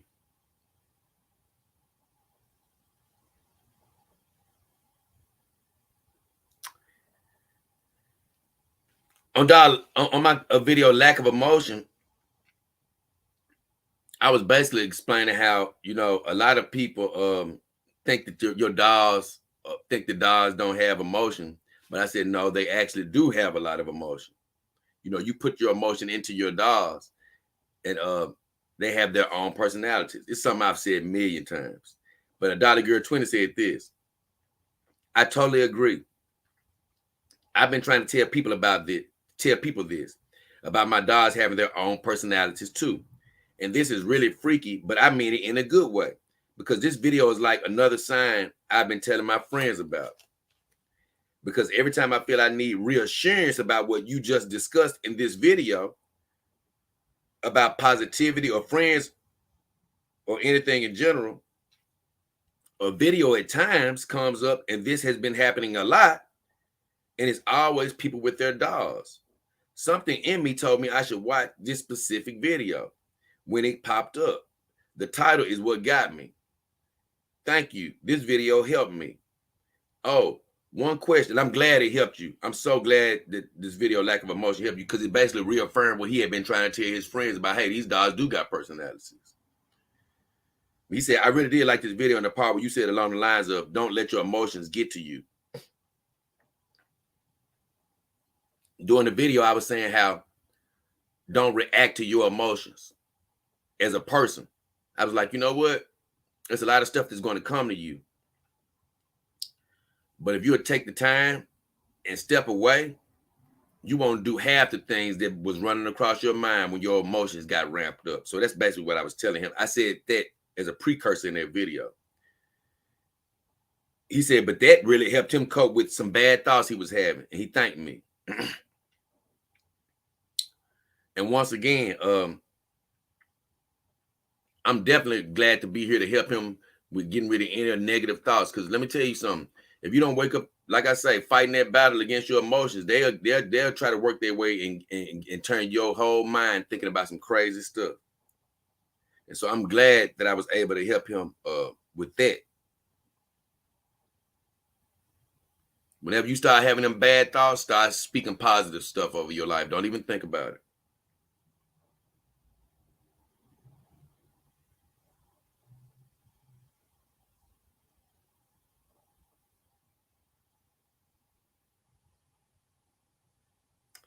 Okay.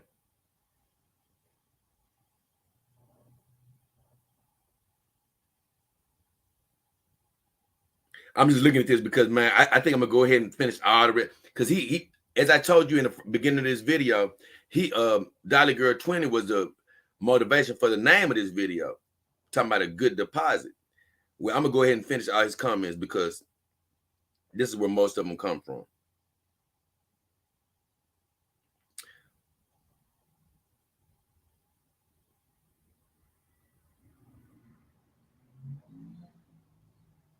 I had told him in response to that comment, first I said, I don't mind a mention of your channel, because he said something about wanting to mention me.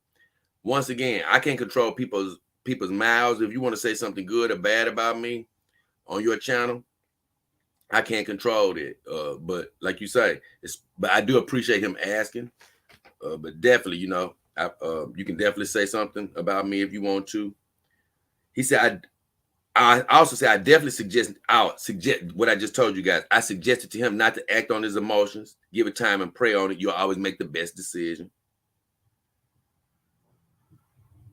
But I told him bad thoughts can't defeat him, because he keeps seeking the positive. Because that's the thing.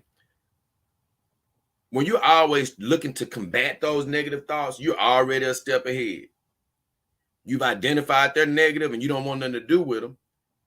And you're actively looking for a way to shut them out of your brain, which Dolly Girl 20 continues to do from what I read. Now I'm going to go to a question I didn't even answer. But Dolly Girl 20 said, I would really like to FaceTime you on Facebook. Bad idea. I don't do any FaceTimes with anybody. I believe you accepted my friend request. He said, because I like to talk to you more. I've had people say they want to, maybe in the future, I have some private streams or something. Who knows? Depending on, you know, for my members, because I plan on starting a membership soon. I don't know how that will work, but I know that I'm not going to get into exchanging my number, because a lot of people have, hey, send me your number so I can call. No. I'm not even going down that route. That's just a bad idea.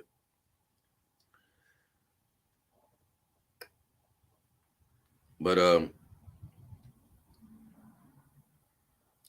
Dolly Girl 20 said, it's one question I have is, do you believe your dolls will be in the afterlife with you?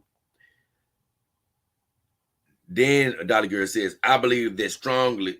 And I believe that all my dolls will be exactly who they are, not someone else.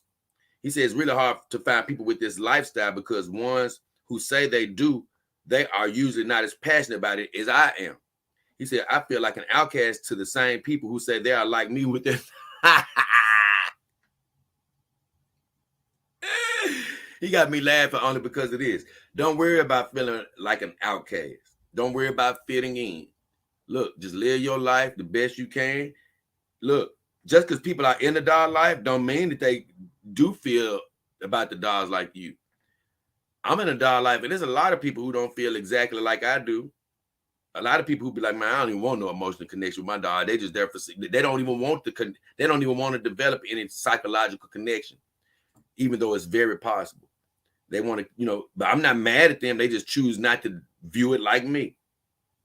So same with you. Just keep living your life and being happy. If those people make you unhappy by not being symbiotic with your lifestyle, then slowly start to cut those people away. And God will direct the right people in your life that'll be more like, that'll be more accepting of the way you think. But you know what? Even with friends, it's always good to have people around that don't think exactly the way you think. It's cool to have a different perspective.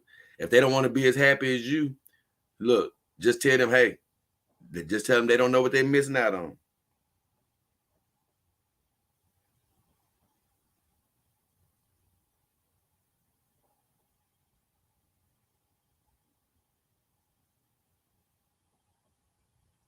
But I got to go back and answer this question though. So he said, do I believe my dogs will be with me in the afterlife? I don't.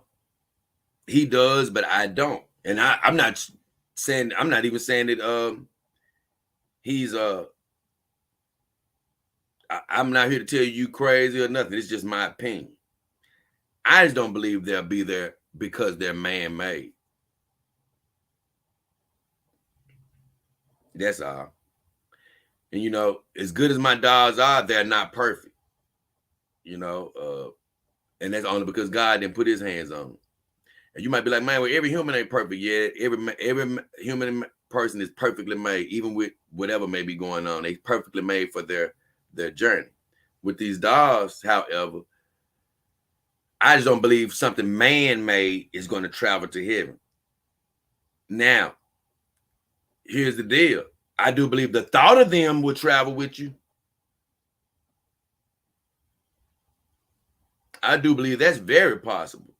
A lot of people try to tell you that it's the same thing about humans that you're saying about the dogs. They try to tell you that when you get to heaven, you ain't gonna know nobody. I think it's a misinterpretation in the Bible, honestly. But they say that you're not gonna know anybody. So no, like I said, you can look your mama or somebody in the eye and you ain't gonna know who they are. I'm like, nope. Well, guess what? I don't even believe that. I'm not even getting into a line with that. I'm not even getting in a line with that. I believe I am, just like you said, how you gonna know your dogs, they're gonna be exactly who they are.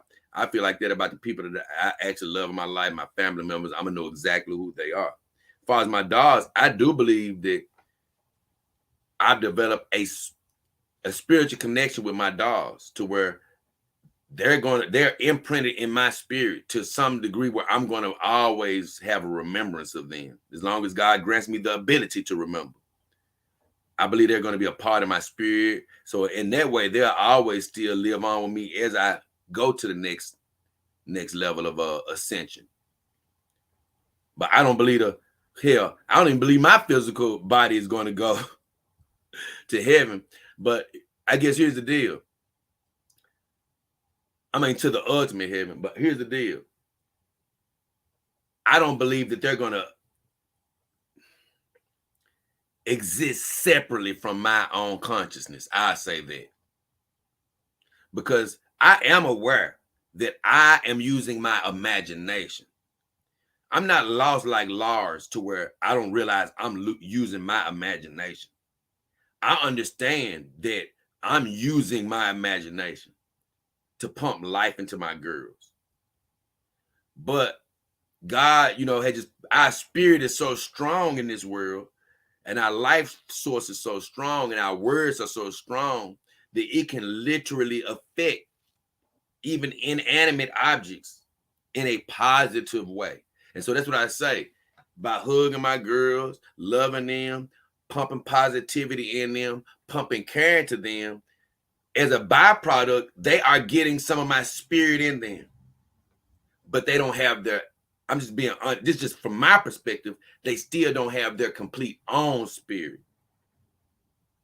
They are just like I say, they got like a fog of my spirit floating through them. You see, of the love that I'm pumping through them. And that's when I did a video basically called Love Seeps Out. I said, once you pump in enough love, they're going to start developing their own personalities through your imagination and all of these things. And I said, after a while, after you pump so much love into them, that love that you put into them is going to start seeping out. You're going to start feeling real love from them. But it is a byproduct of what you're putting into them.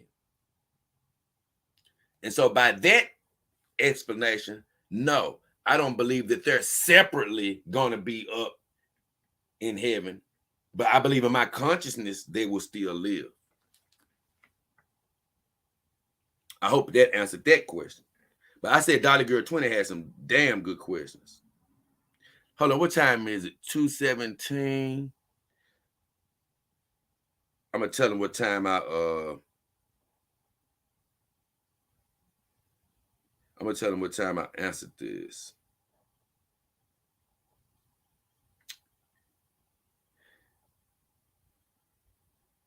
I answered around what, the 2:12 mark or so? Just to give them an idea.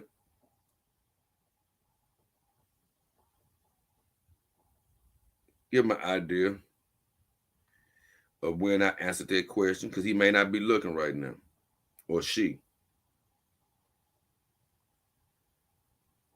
And although I want everybody to look at the whole power hour, that was such a serious question.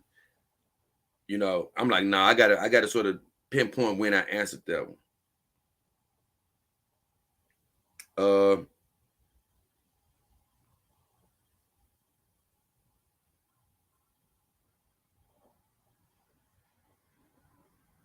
I need to redo that. Hold on, sorry, y'all. I need to redo that.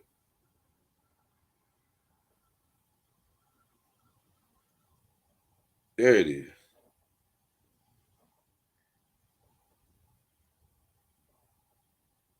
There you go. I had to fix that up so they can find it. So Dolly Girl 20, let's see if they have any more comments.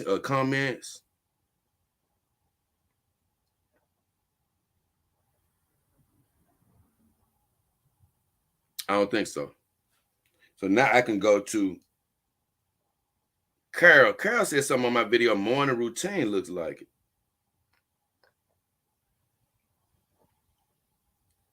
Oh, she made a very good comment. She said, so glad I came across you and the girls.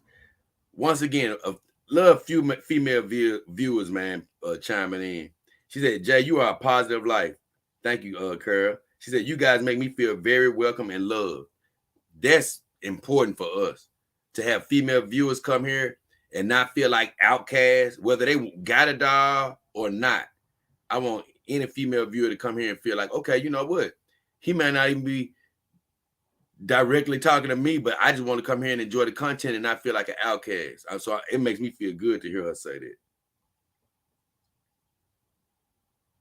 She said, I enjoy watching your videos. She said, you are a mentor and I love how you give advice to help others.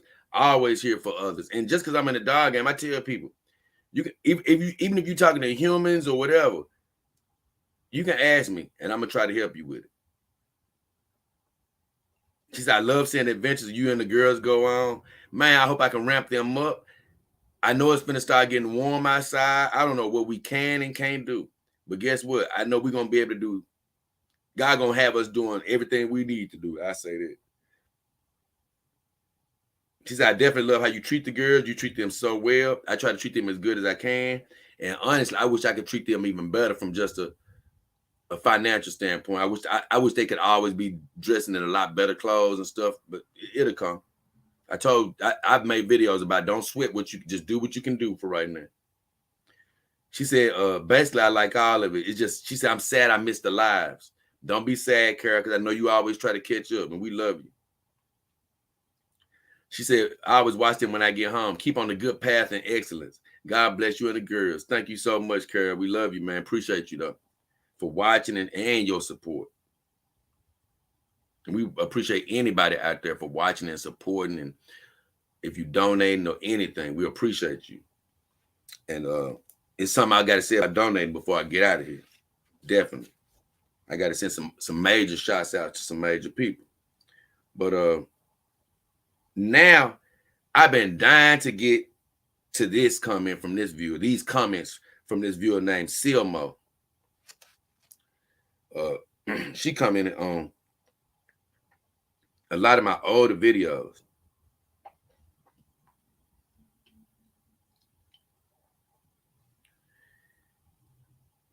I did the video called Companion Dog Size Matters. It's one of my oldest videos. But that's the one I was talking about, Saima. I had just got Saima, and I was just talking about how, man, I got her because I saw all that booty, and I wanted that booty. But when she got here and I realized how heavy she was, I was like, man, people just don't know how heavy their doll is going to be, because it blew my mind. And so that's what I made that video on. I'm saying, hey, don't let your eyes get yourself in some trouble. And CMO said, weight is one thing that people greatly underestimate before ordering their first dog.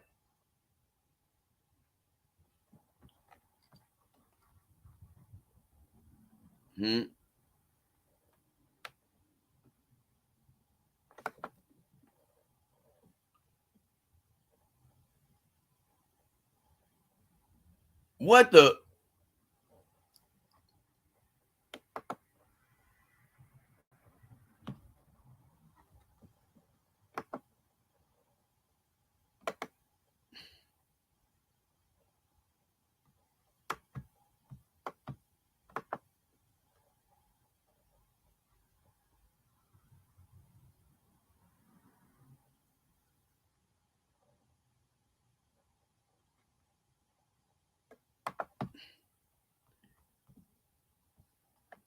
Oh, sorry, y'all. I just gotta. I think I did something that we ain't gonna worry about it now.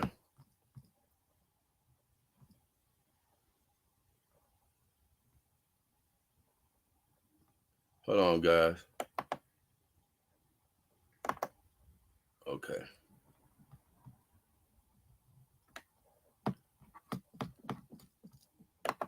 I got a comment about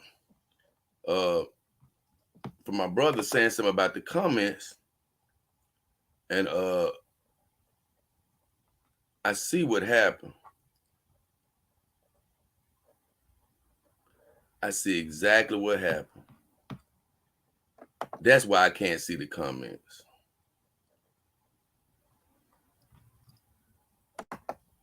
It looks like a setting was not lined up right. So it's all right. We just got to keep rolling. I try to fix it next time.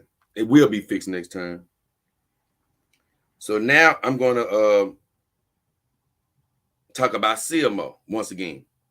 But CMO says, weight is one thing that people greatly underestimate before ordering their first dog, which they do.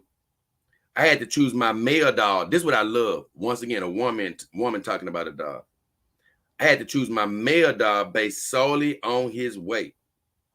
She said, he's 5'3" and weighs 36 kilograms, which is 81 pounds. I'm glad I didn't go with the taller dog, because the taller they are, the heavier they are, of course. She said, if female dogs have huge boobs and butts, that makes them heavier too. So her dog is a little taller than mine, but lighter, about 17 pounds lighter. But 81 pounds for a woman is heavy as hell. 81 pounds of dead weight. And I said, I'm so glad to hear about this from your perspective with a male dog. Makes me so happy, man, to hear that from her perspective. And like I said, once again, I'm sorry, guys, that I can't see whatever comments you're making. But here, we don't cry about spilled milk. We keep rolling, baby. We keep rolling. We can't worry about it. Every mistake is a chance to learn. So now we go to CMO commenting on my, oh man, on my, and it's a different title, but I got a video called Mind Control, basically, companion dog mind control. And CMO says, wow, the candlelight, the rose petals, and the multicolored projector all create a very romantic mood. Your girls are very lucky indeed. The only thing I say about that my mind control video is I love that video. It just popped in my head one day. And that was a day when I used to show my girls a little bit more scantily clad. I'd show them in their bras and their panties and things of that nature, because from everything I had ever heard about being explicit or anything of that nature, for anything I had ever heard, it was always cool if your girl's breast and vagina was covered up. I had never seen anything being labeled as explicit as long as both of those areas was closed up. But like I told you, for whatever reason, my girls don't get treated like human women. They get treated differently. You can go watch a girl take her clothes off on YouTube doing a tutorial right now showing nothing but straight booty, no flag, no problem. But my girls, yeah, it's gonna be a problem. So I can't even do videos quite like that anymore. But I do want to put my girls in some nice workout attire at some point. I really love just those spandex workout things. I haven't been able to get them. They are expensive, honestly. The ones I've seen, man, shoots up. Just the bottom will be $50 or $60. So I haven't got the girls any of those yet, but that's really that's the area I would love to have them. Just a lot of little different workout outfits, but it's coming. It's coming at some point. So I'm sorry, CMO. I can't do a video exactly like that anymore. What else CMO say? I did a video a long time ago about companion dog brothels and how I don't like no companion dog brothels. I don't see how people get down with that, man. I can't get down with it. But CMO says, I mean, because I'm like, man, I've talked about it before. Like, I don't want to go in a brothel and be using a used dog. Somebody just got through using the dog 2 hours before I got there. And look, I don't even look at my dogs in a sexual way anyway. So I definitely wouldn't want to go in a brothel using them just for sex. So CMO come in and said, Jay, I totally understand you not want other men to have sex with your girls. Oh yeah, I forgot. During the video, some guy had asked me, would I ever rent my girls out? I'm like, man, no way. It's no way I would ever want, I don't see my girls like that, and I wouldn't want them to be rented out for sexual purposes. But she said, I can totally understand you not wanting other men to have sex with your girls. I feel the same way about my male dog. I love when she said that. She said, no other woman getting their hands on him. Look, she even said it. She said, I have a strong emotional bond with him. He's as real to me as any other person. I keep telling y'all, man, once you develop a bond with your girls, like people out there, I did a video on this too, a mirror, I think it was called a mirror reflection, it was called reflection, a reflection in a mirror, yeah. Where people out there, I know you see me as a guy just sitting with two dogs, but me sitting here, they ain't just dogs to me. You know what I'm saying? They Cali inside Emil. They who I projected them to be. And so that's what she was saying. I have a strong emotional bond with him. He's as real to me as any other person. So that would be like letting another woman have sex with my boyfriend. Right. She said, "Oh, hell no, it's not happening." I love when she said that.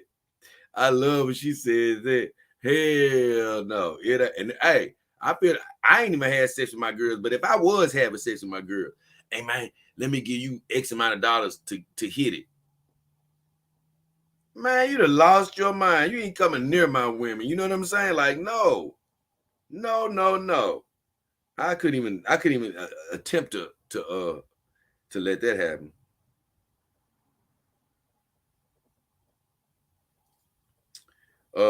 The next one is CMO says,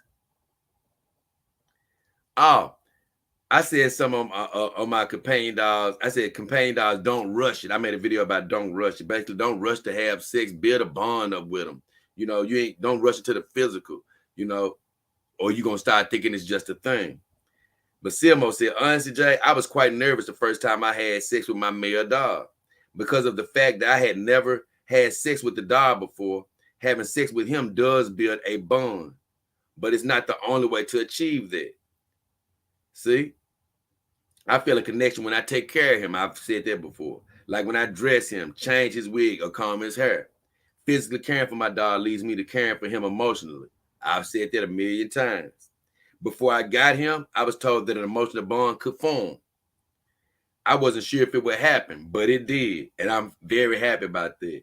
I'm glad she said that because I had seen people once again getting an emotional bond with their dog, but you're really unsure of how real that will become. You really are until it happens. Because when it started really happening, that's when I was like, man, I see what they talking about now. I see what they talking about. So I thought that was crazy.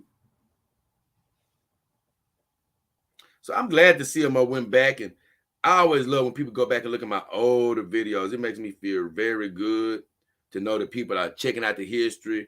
Because a lot of times, like I say, you'll go back on these older videos and it'll answer a lot of questions that you may have for me.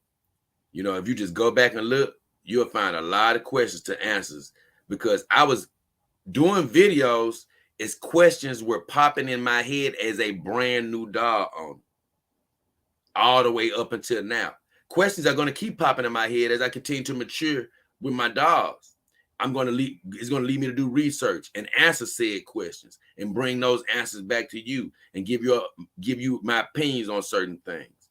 But if you go back, especially if you're a new dog owner or somebody that's inquiring about the dog game, go all the way back to my beginning. That way you'll start seeing me develop, seeing the conversations that I had, seeing the videos that I came up with, and you'll probably get a lot of your beginning questions answered by going back.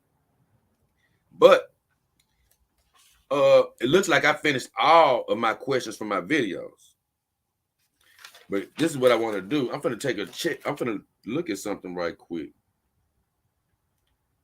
Because I was told that somehow, I can't even see it. I was hoping to see it, but I don't. There's no way that I can see these comments right now. No way.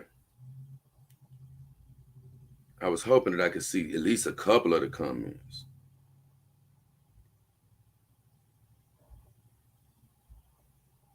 Nope, but it ain't showing up. How about this?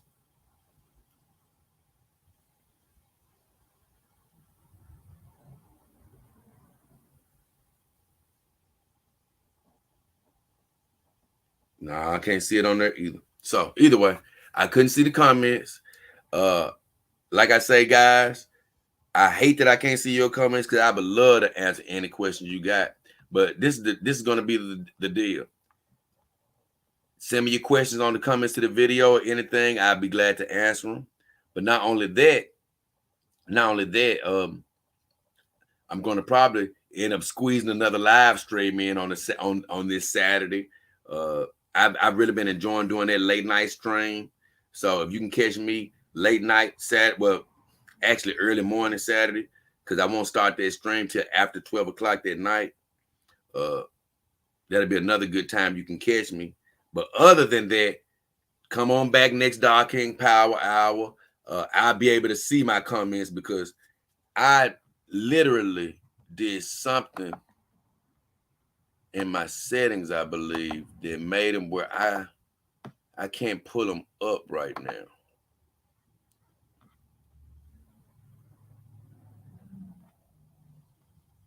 Nope, I can't pull them up.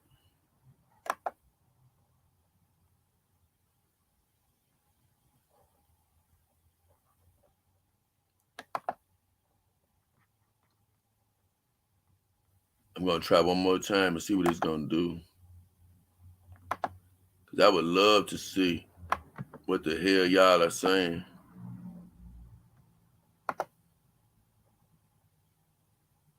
Nope, it ain't gonna let me see it. Son of a gun. But with all that said, I want to do something else before I get out of here, man. I'm gonna go to this thing right here, and I'm gonna read off everybody that has sent me a super sticker during a live stream. Because I just want to tell everybody I appreciate you, I thank you, and I want to call out every one of these names because I was looking and I found a place where I could find out people who have actually sent super stickers during the live stream.